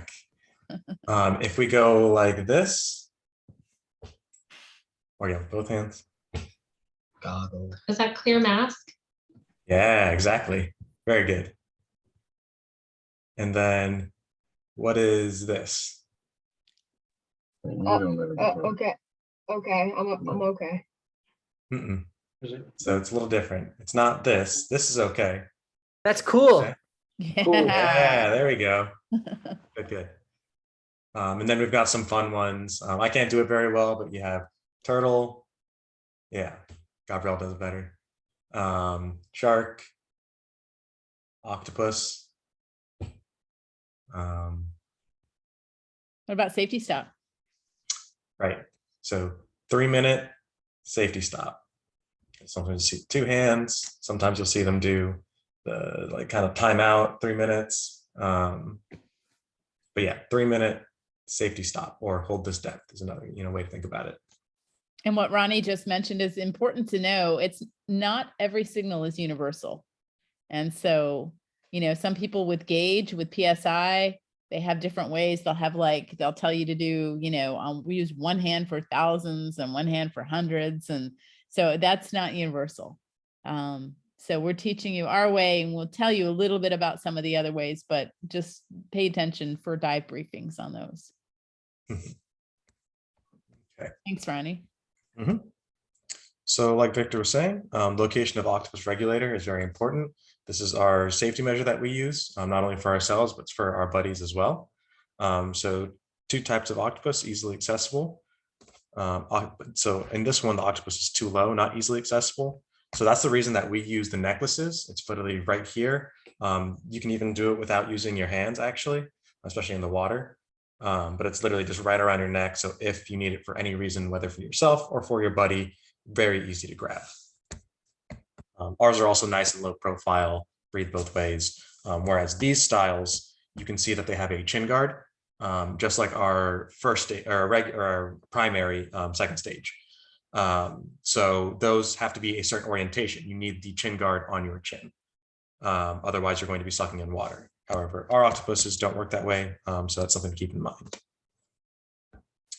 So out of air octopus use. So you're going to your diver is going to signal low on air, then out of air. We typically just signal out of air because you are regularly checking gauges. So then the buddy offers so this is how the book says it. The buddy offers the primary regulator, then picked up the octopus. What we actually do is we actually hand them the octopus as we've already done the check before we get into the water. And then the hose on the octopus is actually longer than your primary regulator. So it's actually going to be easier for your partner to swim next to you with your octopus. And also there's, with COVID and everything, there's additional health reasons to not do so, and why we only do shared air drills with those in the same household. So another out of air. So octopus breathe. So just like I was talking about before, if you were to have an out of air emergency, you would signal out of air to your buddy. You would swim towards each other, and then whoever still has air would give their octopus to their buddy. And then you would do a controlled ascent. And this is kind of like a dance. You guys keep track of each other, and you still do the turn just like we were talking about before. You turn, have your hand above your head so you're not hitting anything or anyone above you, and safely ascend. So this is buddy breathing. So we have an out of air emergency. So you can see here, they're actually passing it back and forth. So one buddy takes 2 breaths, they hand it to the other person, they take 2 breaths. While the regulator is out of that person's mouth, you are blowing bubbles. Also, another thing that you can see here, with the person on the left side, they are holding on to the regulator even when it's in the other person's mouth, and that's just a safety measure. Make sure you guys don't lose the regulator as you're both breathing off of it. And then you also want to keep a hold of your buddy as well. So like I said, 2 breaths, 2 breaths, 2 breaths, 2 breaths, and whenever the regulator's not in your mouth, you are blowing bubbles. So always exhale when the regulator's out of your mouth. So out of air emergency independent. So your air is out and your buddy is too far away for whatever reason, or you can't find them. Going to begin an emergency ascent, just like Victor was talking about. You're going to continue to exhale and continue to try to breathe. The reason this is as the pressure releases on your cylinder as you're coming up, you can actually get a spurt or 2 of air extra that wasn't available before. So don't spit the regulator out in this case, as you might get an extra breath as you're coming up, which would be very helpful, obviously. So again, all else has failed. What you're going to do is a positive buoyancy ascent. So what you can see this person doing is taking off their weight belt. So they're dropping their weight belt, which is going to make them positively buoyant. That's what's holding them underwater. And they're going to positively swim for the surface. Again, you don't want to hold your breath. You want to continue to breathe out. And this is the very last thing that you should be doing. Everything else you should be doing, buddy, safety, controlled swimming ascent, all of these things that we've already taught you. This is the last thing that you should do. And this is because you're going to be leaving the gear wherever it is, especially if you're not at the bottom, it's going to be possibly impossible to reacquire. So we don't want you losing gear and losing money unnecessarily. So out of air emergencies, which would you choose? So obviously we want you to do buddy breathing first. Then if that's not available for whatever reason, you can do shared air. Then if that's not available, you can do an independent safe or surface ascent or swimming ascent, and then positively buoyant ascent. And that is the order that you would want to do them preferably. So remember, the deeper the dive, the faster you're going to use your air. And that has to do with Boyle's law. So that increased pressure is going to cause you to go through more volumes of air. So out of air emergencies on deck with 500, like we were saying earlier, this is a margin of safety, just like with the safety stops and stuff like that. It's all about safety, safe diving, and you know, having a good time. And then time to go up. So obviously you want to tell your buddy what you're doing at all times. So managing emergencies, you want to be prepared. You do this by taking first aid, CPR, and oxygen provider. We actually have a class that we offer called DRAM, Diver Rescue and Accident Management class. It is a very, very in-depth class. Depending on which merit badges you guys have, there will be some overlap actually for some of the things that we teach. But obviously this is from a scuba perspective, which is a little different than Boy Scouts. So recognizing serious injuries, you have decompression illness, which are the bends, colloquially known as the bends. But you also have arterial gas embolisms.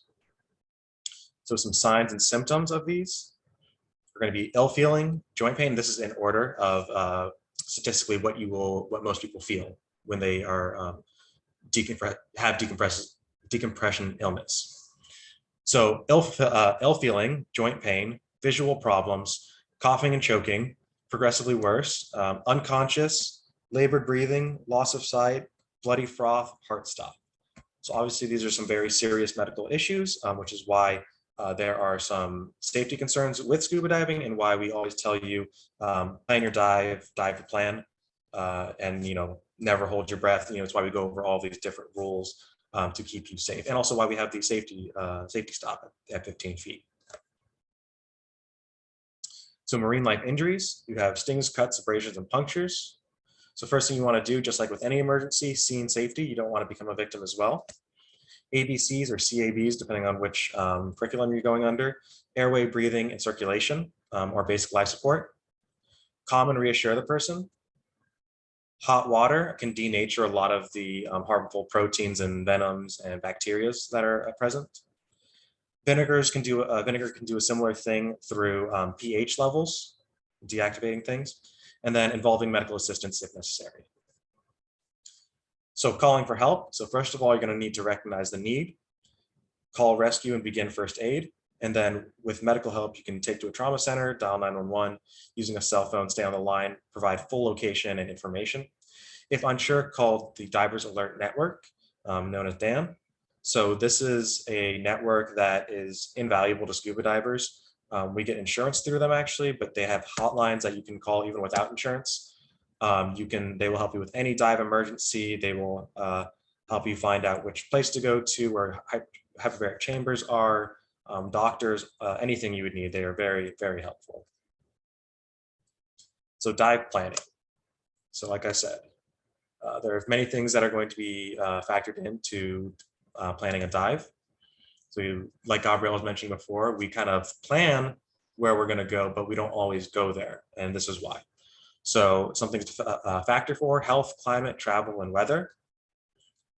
Are you rested, nourished, and qualified to do the dive that you're doing? Are you apprehensive?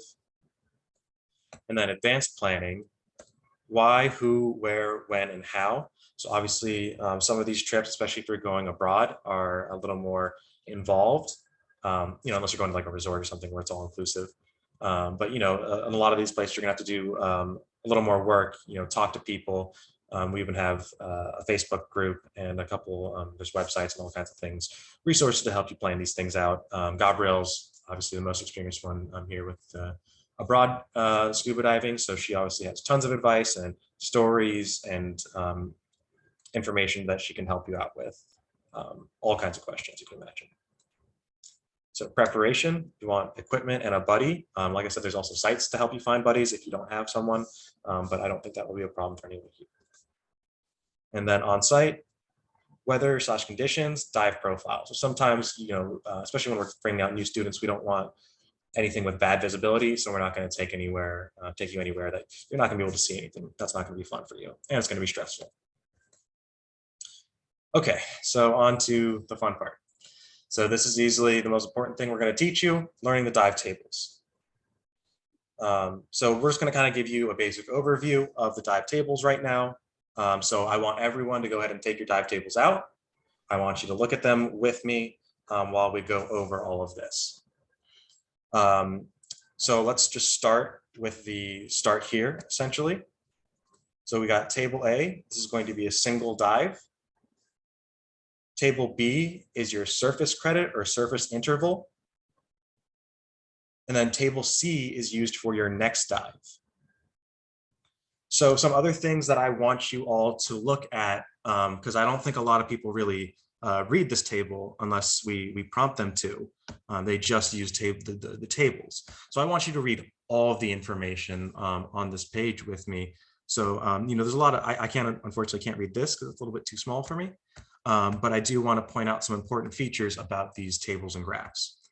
So you have your depth in meters and feet right here. You have your maximum no stop time, no decompression limit. So this is the maximum amount of time that you can go. And these are the different depths. And then in this table right here, total bottom time in minutes. So all of these numbers that aren't bolded on the right side of this black line, these are all times. So it's how long your dive time is. So then we go down here, we have repetitive group designation.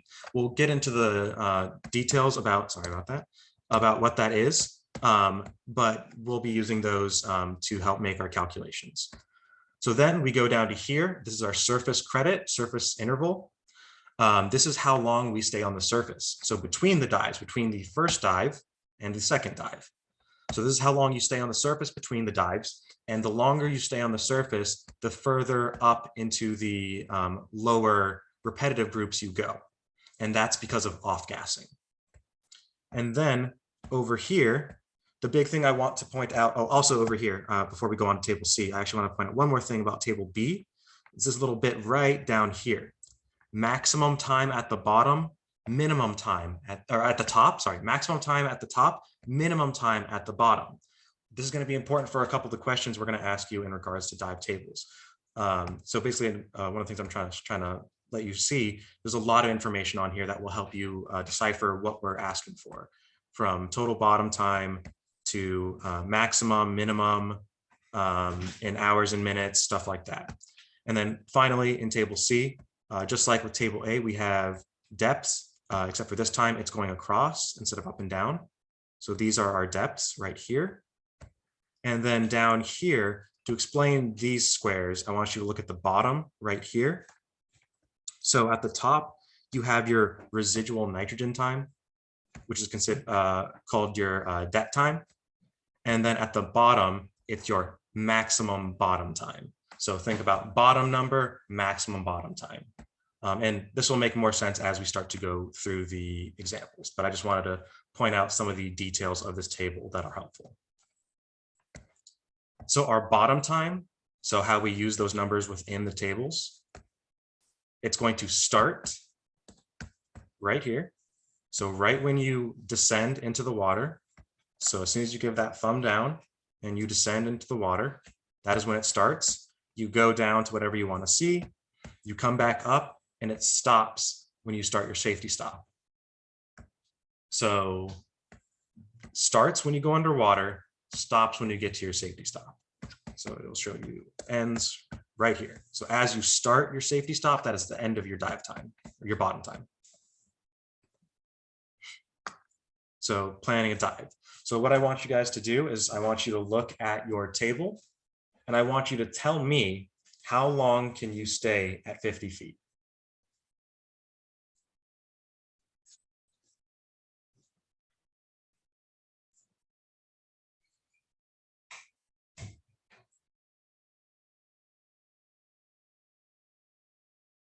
think Miles has it.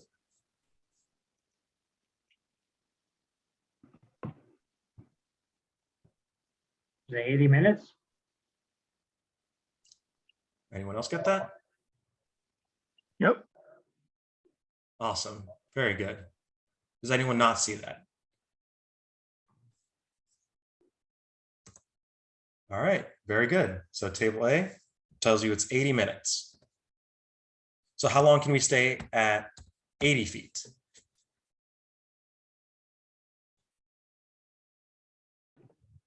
Thirty-two minutes. 32 minutes. Awesome. Very good job. And then finally, how long, we wouldn't take you to these depths, these last two depths, obviously, because you're not certified to go to 80 and 100 feet. But how long could you stay at 100 feet? 18.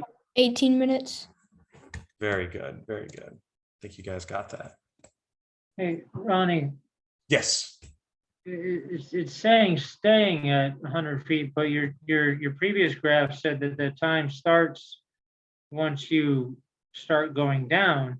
Mhm. So does that mean that, like if it takes you 10 minutes to get to 100 feet, you can only stay there for 8 minutes and you have to start going up? Yep. And actually it would be less than that because you need to account for the time to get to the safety stop. So if it took you 10 minutes to get down, you don't even have enough time to get down to the proper depth. But 10 minutes would obviously be a very, very ludicrously long time to get down somewhere. Okay. But yes, that's a good question. So you need to account descent and ascent time into your bottom time. Okay. Very good question. Okay. So up next, we have just a little diagram kind of showing you how on-gassing and off-gassing works, and the importance of not only depth and time in the water, but also your surface interval. All right. So here we have a diver, and they start their first dive. So as they start their dive, they start accumulating nitrogen within their tissues. By the end of the dive, they've accumulated a certain amount of nitrogen, and they come up to the surface with said nitrogen level. As you off-gas on the surface, that nitrogen level is going to decrease by however long you stay out, and that's the different columns and rows on the table B. Then you start your second dive. So as you start your second dive, and it's going to look a little wonky because our animation got a little messed up, shifting stuff around. But the general idea that we're trying to get across is that your new nitrogen on-gassing is going to add on top of this nitrogen. So now you're going to have even more nitrogen dissolved into your tissues on the second dive from the residual left over from the first dive. And that's why we have that RNT, that det time that I was talking about. This built up nitrogen within our body is why we have RNT. So then we're going to build that nitrogen through our second dive. And then when we come back up to the top, we now have more nitrogen than when we came up the first time. And that's because we have done a second dive. Obviously, if you stay at the surface, you would off-gas to the point that you are desaturated. And then most importantly, get out there and dive. So that's the end of module 4. We went over diving skills, physiological problems, excess stress, physical problems, managing emergencies, and learning the dive tables. Any questions?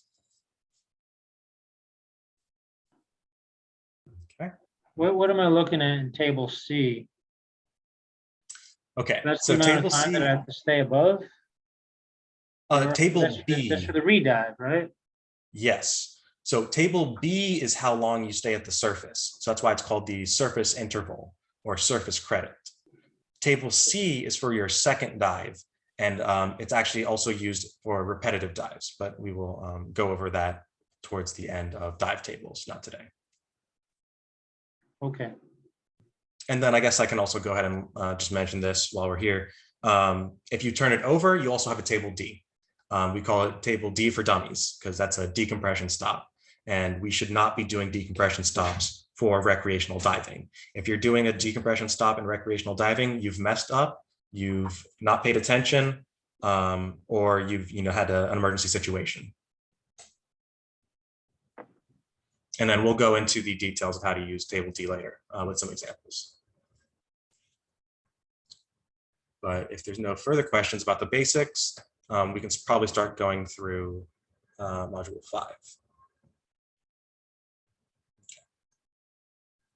So handling your gear. So care of basic gear, care of scuba gear, gear checklist, and buddy check.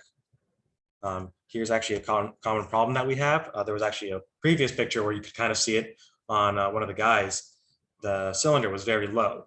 This is going to be very uncomfortable. It's going to be hard to walk around. It might knock you in the back of the legs. But also when you're diving, it might pull your regs might be, or all your hoses might be too far away. Might be pulling you kind of backwards. It's going to be really uncomfortable. So we'll show you the proper way and the proper height to set this all up. But obviously buddy checks are super important. It's one of the safety things that we do. So you not only check your own gear, you also check your buddy's gear to make sure you're both properly set up, but it's also good to know how your buddy's gear works. So if you don't know how to use his dump valves or inflator, or how the weight belt works, or the integrated weight pockets or something like that, that's going to be an issue if there's a problem while diving. So you want to know your own gear, you want to know your buddy's gear too, and how to deal with stuff in case of emergency. So learning the dive table. Okay, so we already went over this, but I believe that the next part is going to, oh, okay. A little bit of a double up somehow. It's all right. It's a little bit of a recap.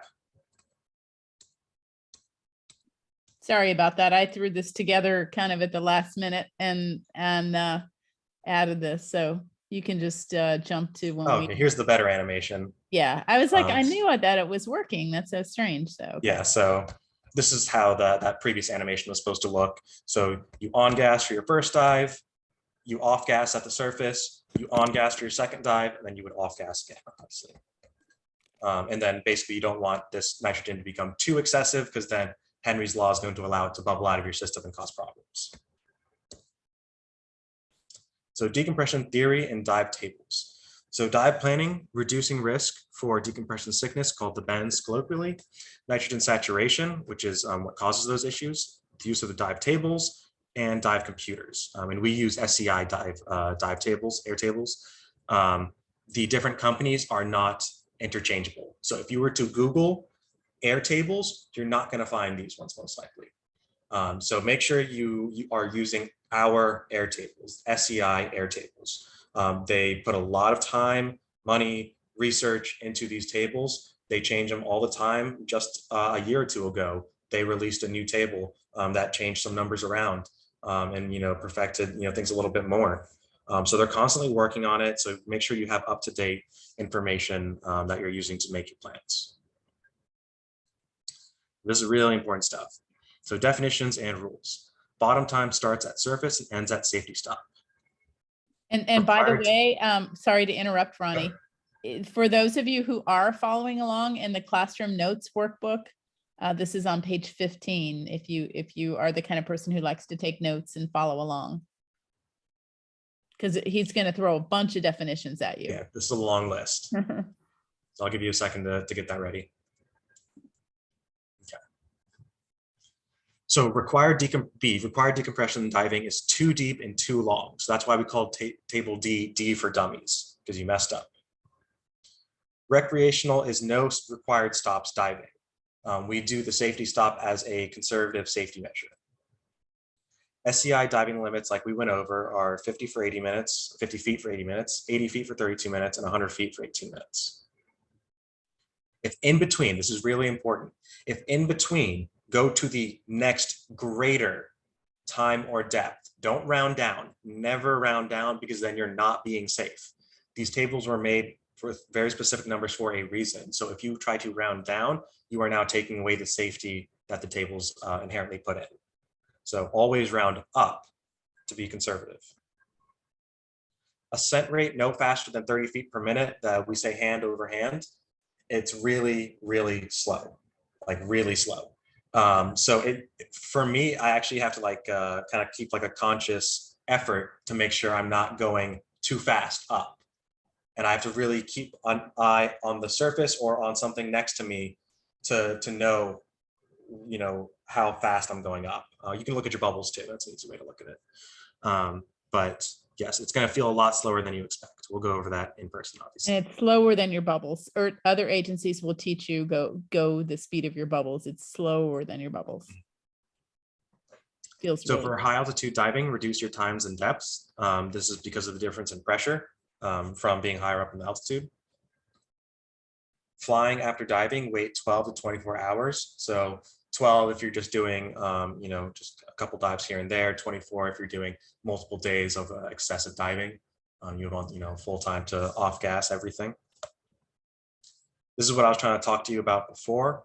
Residual nitrogen time or DET time is time against the next dive. I'll actually want to show you one more thing about the numbers when we bring the table back up. And then total dive time is RNT, residual nitrogen time, plus the next dive time. This is one of the things that can be a little confusing for people. You add your RNT to your second dive time to get your total bottom time. So I'm going to say it one more time. Your total dive time or your total bottom time is your RNT, which you get from table C. Residual plus nitrogen time. the residual nitrogen time plus the second dive time.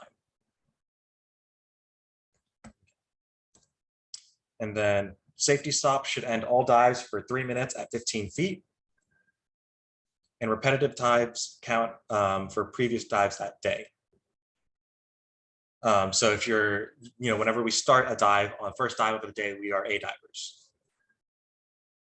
And then just like it says down here, page 15 for all of this. Okay. So using the dive table. So table A is a single dive time. And this is how you get your first group letter. Table B, like I said, is your surface interval credit. Table C is your RNT and next dive time. And then, like I mentioned before, table D on the back is decompression diving for dummies. So here we're going to go through an example. So here we're looking at the depth. We're going down to, it's a little off, but we're going down to 60 feet. And then we're going to, I believe it was something like 42 minutes or something like that. But if we're at 42, we're between 39 and 45. So we must round up to 45. Yep, I was right. So you round up to 45 minutes since 42 is above 39. You have to round up. This makes you an H diver. So let me just reiterate that. You were at 60 feet for 42 minutes. You round up to 45, which makes you an H diver. So your repetitive group designation is H. This is going to be important for filling out dive problems. So then we're going to a surface interval of 53 minutes, between 53 minutes and 1 hour 44 minutes. So again, keep in mind that this is a range. So if you're between, you have to be between these two numbers. If you go below, you're still an H diver. If you go more, you become less than a G diver. But for this one, we'll assume that they stayed out for 53 minutes, which is the minimum. So let's just assume that they stayed out for 53 minutes. That makes them a G diver. And then they want to make their second dive to 50 feet. So this is where it can get a little confusing. So we were G divers because of our surface interval. And we want our next dive to be to 50 feet. So when we go 50 intersects with G diver.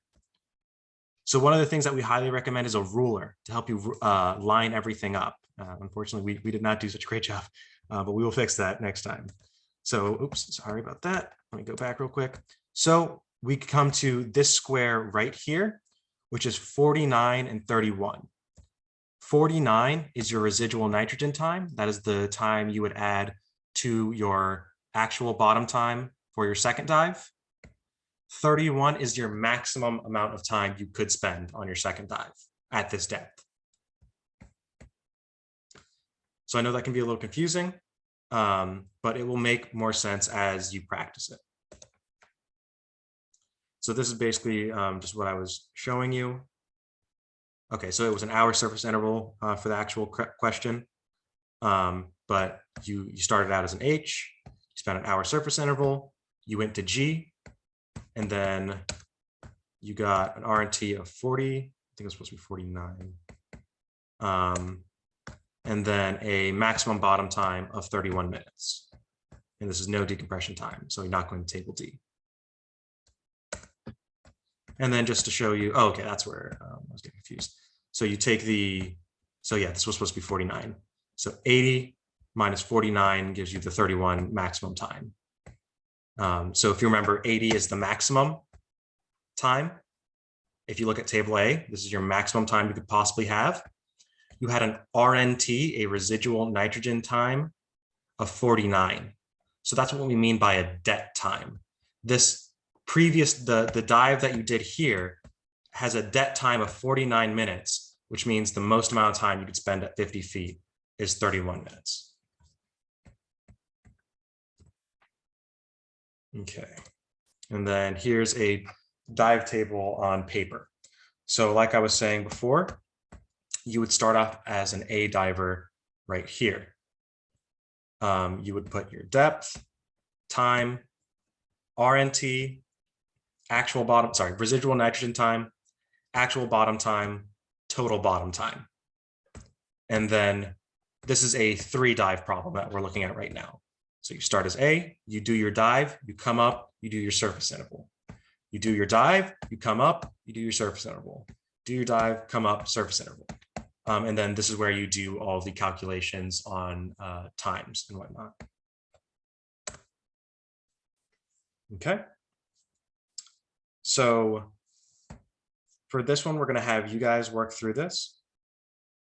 So we're doing a dive to 70 feet for 20 minutes. What group designation is that going to make us? Repetitive group designation.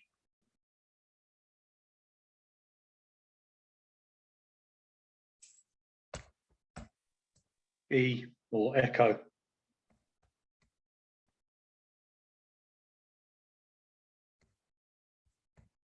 Everyone agree with that? Anyone get anything different? Agree. All right, very good. So you're correct. It's E. So if you do a surface interval of 30 minutes, what is your next group designation?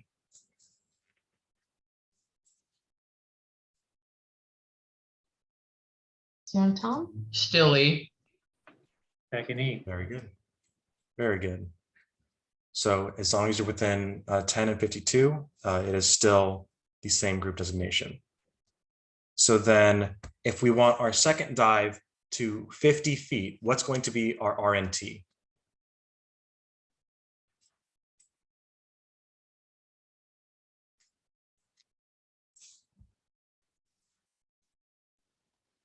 $35. 35. Awesome. Very good. Does everyone see that? Anyone have any questions on where they got that 35 from? Okay, very good. And then finally, what is our maximum bottom time?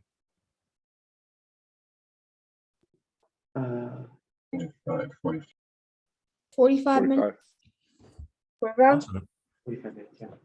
Sounds like everyone got it. Did anyone not get 45?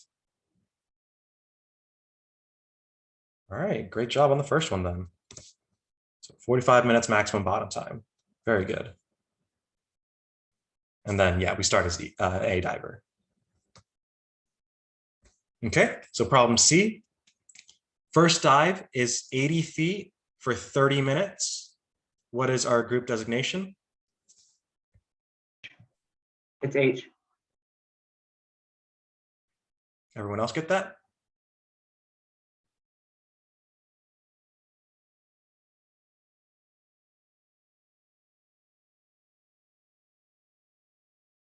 Does anyone disagree with H? Okay, very good. H is correct. Oh, okay. Well, that's not what I expected. So, okay, I'll just do it by memory, I guess. So with a 2-hour surface interval, you were an H diver, 2-hour surface interval. What is your group designation now?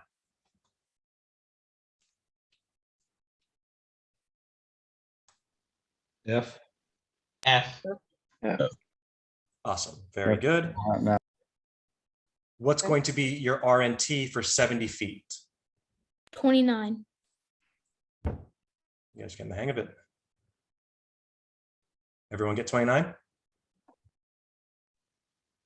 Okay. Yeah. And then finally, maximum bottom time? 13 minutes. Very good. Very good. You clearly got it. 13 minutes. Great job. Okay. Okay, so apparently this one is not in the workbook. So this one, I think you guys can kind of see what's going on. We've got first dive to 71 feet for 20 minutes. So what do we do for 71 feet? Lower. Go to 80. Round up to 80. Round 80. Exactly. Very good. You round up. E. Because it's an E group. Is that what everyone else got? Awesome. Very good. Okay. Okay. We're just. See, yeah, okay. Okay, there we go. So E, so 2-hour, 30-minute surface interval makes you a what diver? C diver. So after the surface interval, what are you going to be though? C diver. C. C. Yes, yes, very good. Yep. So your RNT for 38 feet? 29 minutes. Well, you got to round up. Yeah, there's 29 minutes, right? See? Yeah, should be right. Yeah, 29 minutes. 29 minutes and 106 for the delta time. Bottom time. The bottom time.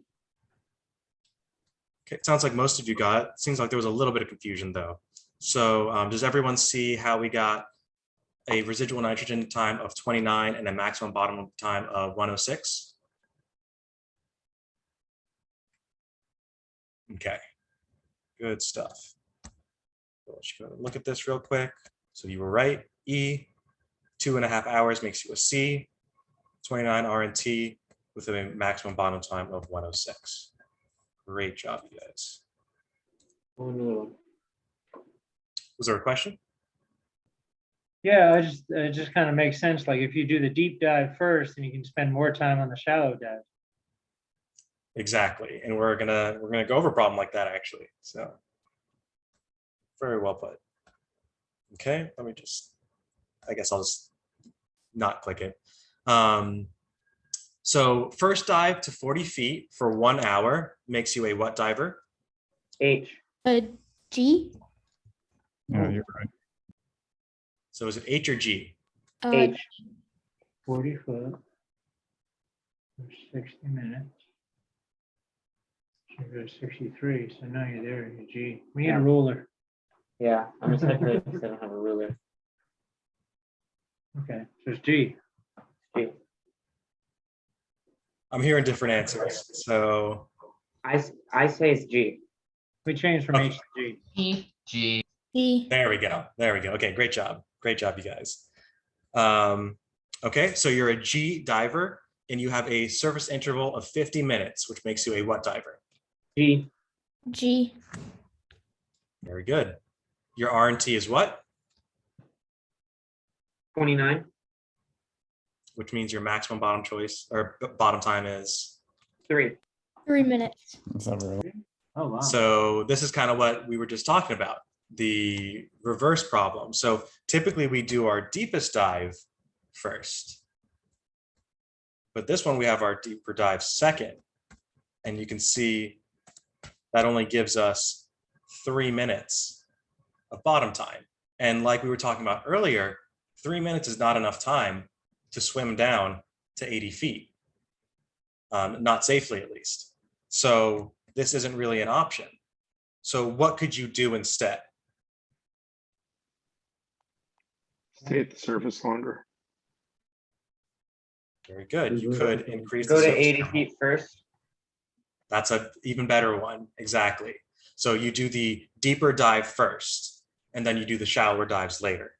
And that's just a typical way to do a dive profile. You always do deepest dive first. And that's because of the pressure difference, because of your nitrogen buildup within your body, because of all those physiological responses that we were talking about before. When you already have a buildup and then you go to a deeper depth, you are putting your body at more risk of overloading on nitrogen. So by doing the deeper dive first, it's safer because you can off gas more readily. Okay, and then this is going to be the first 3 dive problem. So it's gonna look like a lot, but we have it color coded to help as much as possible. So just like before, we're going to 60 feet, but now we're going for 22 minutes. Makes us a D diver. Ronnie, the Is it problem certain? actually says 20 and you're just rounding up to 22. Okay, So thank remind you. them about the rounding up, okay? Okay, yes. So yes, so 60 for 20 minutes. So we have to round up to 22, which makes us a D diver. We have a 60-minute surface interval, which makes us a C diver. Then we're going down to 50 feet. So we can see we have an R&T, residual nitrogen time, of 23. So now you're adding your, like we were saying, this is where people often get confused. You're adding your residual nitrogen time to your second dive time. And this is because this is the this number right here is the leftover nitrogen, or sorry, this number right here. The R&T, the residual nitrogen time, is the leftover nitrogen from your first dive. So when you did this dive, even after your surface interval, this is how much nitrogen you have left in your body, your DET time. So you add those together for 43 minutes. So then you take that 43 minutes is your total bottom time. This is an important number, the total bottom time. So you take that 43 and you go back up to table A. So you just complete this loop the more dives you do within one day. So when we go back up, we're going to second dive 50 feet. Our new time for 50 feet is 43 minutes. The reason it's 43 is because the DET time from the first dive. So 50 feet, 43 minutes, we have to round up once again. So that makes us a G diver. We sit on the surface for an additional 60 minutes, which makes us an F diver. Then we see that our final dive is to 40 feet. So it's not quite aligned properly, but 40 feet down to F is this box right here, which is 55 minutes residual nitrogen time, 80 minutes maximum bottom time. So then to complete the tables, typically it doesn't have this in the diet in this one, but you would take that 55, you would add it to your bottom time of your third dive to figure out what you ended your diving at, what group designation you ended at. So this is going to be our first, this is just the same dive problem, just reiterated. So, or in the proper format for how we want it for our exams. So like I said before, you go from D, 1 hour, to C, R&T of 23, plus 20 minutes gives you a TBT of 43. So 50 for 43 minutes makes you G.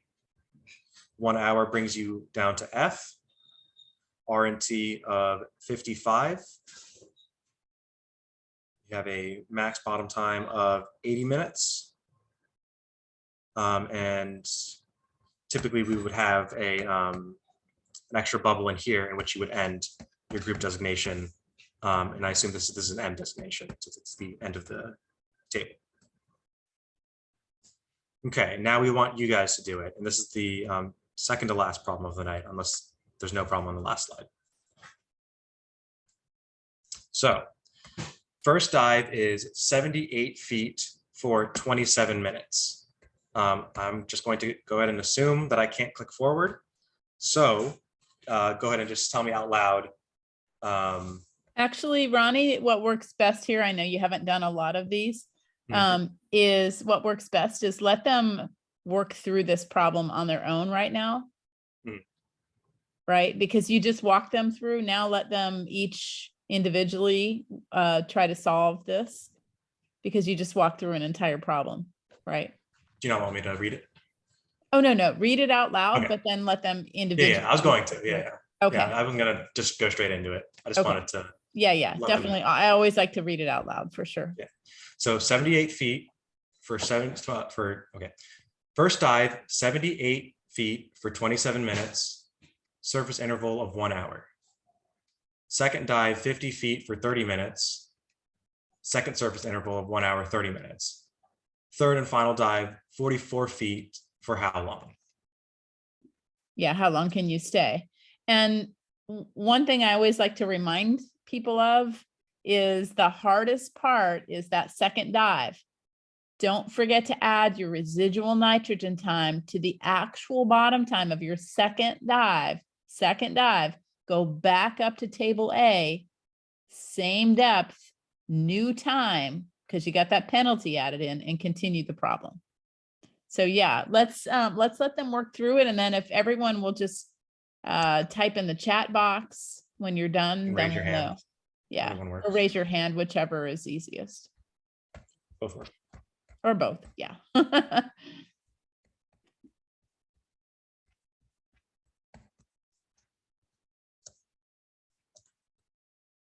Ronnie, we're seeing you going through this, so don't. Oh, sorry. I'm trying to That's figure out. How to do this. okay.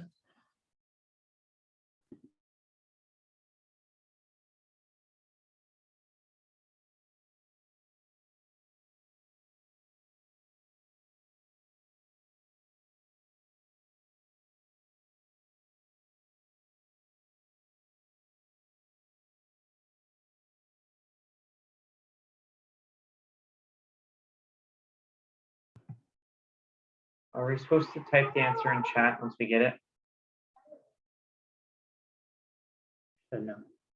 No. No, I wouldn't do that because we don't want to give the answer away. Ronnie will just keep it to yourself, and then Ronnie will, get you to that point where everyone kind of shares their answer at the same time. If you're done already, I'm super impressed.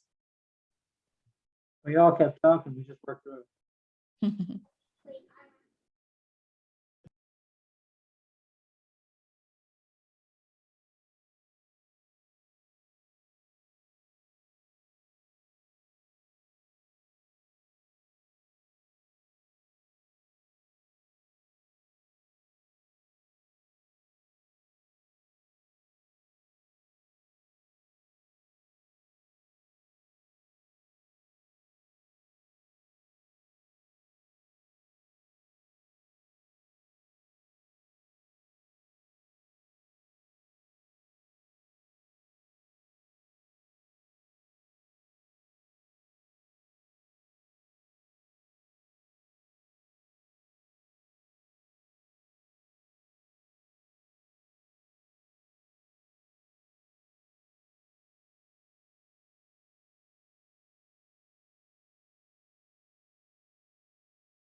Are we still waiting for someone to work it out?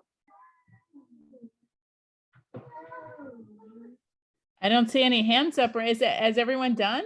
There were no hands up and nothing in the chat box. Okay. Oh, where do I put my hand up on this thing? The Under reactions. Yeah. Yeah, I was like, Could have explained that. like, Oops. man, they're taking a long Oh. time. But okay. Yeah. Yeah, watch. I- I'm gonna raise my hand right now so you can see what it looks like. Oh, I found it, You- yeah. oh, you found it. I Okay. need You're a gonna do tutorial like, for how to "Oh, use Zoom. Sorry, yeah. That's funny. COVID didn't come with a Zoom tutorial, sorry. Oh, sorry about that. All right, now we know they don't know where the hand raising is. Okay. I was thinking, my goodness, this is taking a long time. Okay. So does anyone feel brave enough to give their answer so we're not all yelling over each other? Max might be brave enough. Thomas is ready, he figured it out, I just wrote it down. Mhm.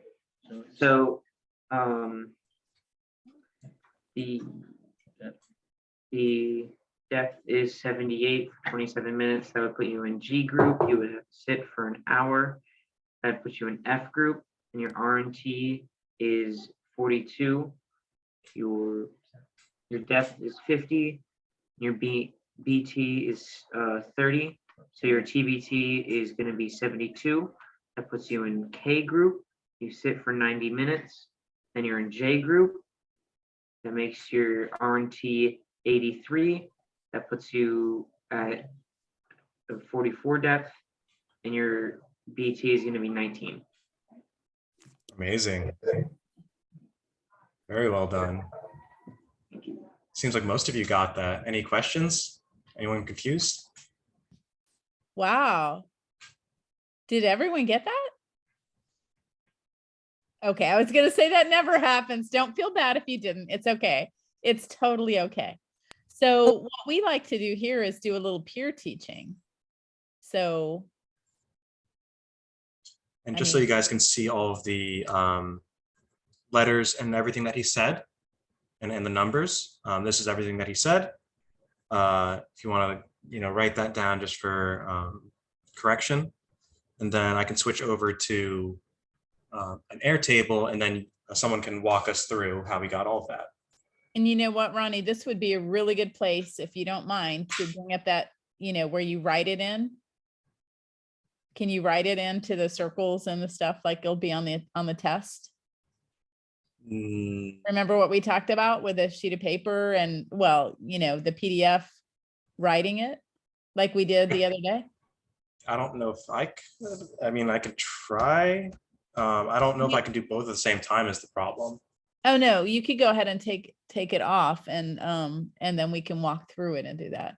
I just think that's really helpful so that they can see like, how would they do it? Based on what you saw there, does everyone know where they messed up? Was it the second dive?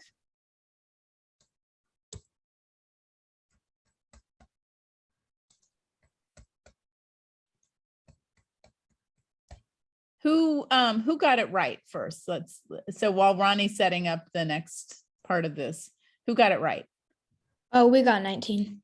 Okay, good. And who did not get it right? I did not get it right. Okay. Nope. All right, several people did not get it right. About half and half, maybe slightly more than half got it right. So, and did you see where you went wrong? Was it possibly going down a row where you didn't use a ruler, or was it not adding things correctly? Well, I got the 42, but then where you had to add it, that's where I'm lost. So the actual bottom time is from your second dive. So sometimes people mess up and they add it to their first dive, but it's all the second dive. So the residual nitrogen time that you got plus the second dive time equals your total bottom time. Your actual bottom time of your second dive equals the total bottom time. So you don't add it? Yeah. Well, now I'm really confused. And if you're not adding, because I thought that's the whole purpose. Wait, I can't understand you. What are you saying? So once you get the 42, like, I just need to see what happens after the 42. 'cause Yeah, it so doesn't make you any had the sense. 42 and then you were given the second dive time, the actual bottom time of 30. And then you add those together, 42 plus 30 equals 72. Okay. And you were given the depth of 50. So then you have the same depth, 50 feet, new bottom time of 72. 72 came from the residual nitrogen time of 42 plus the actual bottom time of 30 equals 72 total bottom time. So then you go back up to table A, same depth, new time, 50 feet for 72. So right now, if you look at 50 for 72, what do you see? I see. Okay, that would put us in K. Yeah. So that's where most people mess up. Is that where you messed up, was in the second dive problem, or the second dive? Or was it somewhere else? I didn't get back up to table A. Okay. How about you, Bobby? Did you do the same thing? Did you not get back up to table A? No, it's when I said bad math. Bad math. Okay. All right. So Jason, does that make sense what we're doing? Really? I mean, I'll once I see a couple more examples. I'll yeah, try to so do this, we're going but to do I'm one not- more example after this, but let me just explain. The residual nitrogen time is a penalty, essentially, that we're adding to our actual bottom time. So because we've already been diving, it's our second dive, we have to add that penalty, the residual nitrogen time, to our actual bottom time. And then we get that new number. We're just adding them together, and then we go back up to table A. It's just to be extra safe. And so instead of diving, 50 for 40, 50 for 30, we're now diving 50 for 72 is what we're using the dive table for. Okay. So why don't we try another one? And then Ronnie, that might be a good one to draw it on. So if you want, I can share my screen if that'll be helpful, Ronnie, and then we can hop over to you when it's time. Would that be helpful? Yeah, it's just, I know it's not, I don't have a tablet. I have to draw this by a mouse. It's not going to look good. Okay, by well, any I mean, you means. just did it the other day and I thought it looked pretty good. So, Okay, if that's good enough, okay. that'll Oh, work. yeah, it is. I just want them to see like the circles and the lines. Remember what we talked about? Because with our last class, we had people who took the exam and they said they didn't know where the, and I added the one slide, but I want to make sure that they know how to do that part. Okay. So do you want me to share or do you want to share? Well, I don't have it written down, so I Okay. definitely. All right, I'm going to No. share. Actually, I don't know how to. Hmm? I'll figure it out. You don't know how to what? I don't know how to write on it and then bring it to the thing. I can write on it in the Zoom. I've just never done it like this, so I just don't know how to. Okay, do it. I was just thinking, of our last class, which But we the had thing last- is, I had my screen up and I can draw directly on my screen through Yeah. Zoom. Yeah. But I can't just draw on my screen and then bring it to, you know what I'm saying? Yeah, so how can I help facilitate this?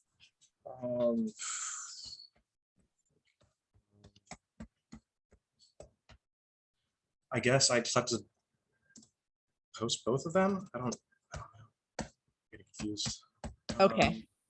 I'm just thinking, however you did it last week, it was great. All right, I'll tell you what, while you're working on that, we can privately chat about it while they're working on this problem. Here's the final problem of the night, everyone. Final problem of the night, problem G. First dive, 100 feet for 10 minutes. Surface interval, 20 minutes. Second dive, 50 feet for 50 minutes. Surface interval, 1 hour, 45 minutes. Third dive, we want to go to 40 feet. How long can we stay? Now, let me give you a reminder. That second dive is where all the action takes place. That second dive, you're taking the residual nitrogen time plus your actual bottom time, which is given to you, 50. So whatever residual nitrogen time you get, you're going to add that number to the 50. And you're going to get a total bottom time. You're going to then go back up to table A with 50 feet, second dive, 50 feet, new total bottom time, and continue the problem. Okay. So everyone work on that. And Ronnie, you and I will work kind of offline and hopefully help get this so they can see it. So. And again, this time, please raise your hands now that everyone knows it's under reactions, or type in the chat box and say you're done so that we know you're done.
It looks like about half of you are done.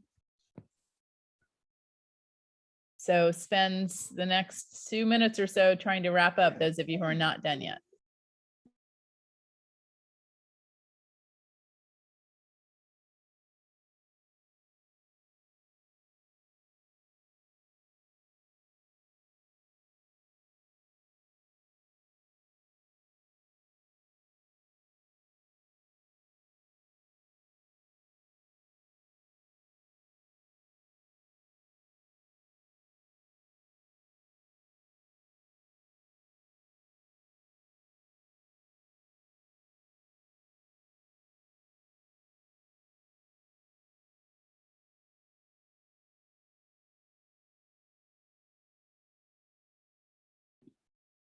Jason, how are you doing? Okay. Did you finish? Yes. Yes. Great. Max?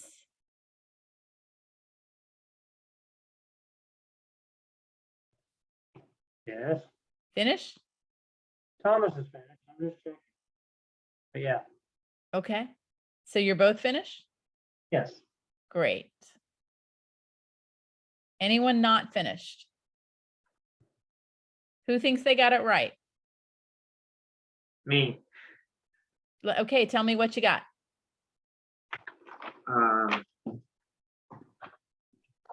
So depth is 100 for 10 minutes. That puts you in D group. You sit for 20 minutes, you're still in D group. Then your RNT is 29 at a depth of 50. Your BT is 50. And then your TBT is 79. That puts you in K group. You sit for an hour 45. You're in I group. And your RNT is 85 at a depth of 40 and a BT of 50. Awesome. Did everyone get that? We got Yes. Yep. Everybody? Did anyone not get it? Got it. Everyone got it? All right. Anyone not get it? Last chance. Good job then. Good job. All right. So I'll tell you what. It's a late night here. You did well. Please spend a little more time with the homework and look at the 3 dive problems in your homework, especially, and that'll help prep you for the next session. So again, work on reading the textbook in full. If you haven't done so already, for those of you who skimmed it, do a deep dive. You've got 1 month to do it. Don't wait till the last minute, and then do your homework. And that's going to help you be really ready for our next session. Okay. And I think based on how well you did tonight, which you really did well, I think that next session is going to be a little shorter. So, and I say, good job, really good job. Ronnie, thank you for teaching. Victor, thank you for teaching. Anyone have any questions before we sign off for the night? Yes? Bobby, did you have something? No, I think we're Okay. good. I guess we just got, right now, we got about a 4-week window to get everything read and ready for July 5th. Yeah, and Russell, just reach out to me, and we'll try to get you into that other class to do a pool session. They have not scheduled their first session yet, so I'll just need to know your general availability. They don't have their first lecture until June 28th, so I won't know until then. Okay.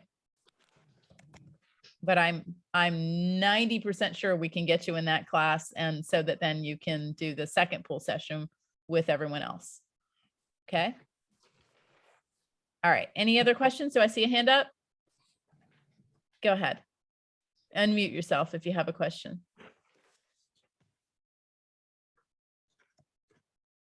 No?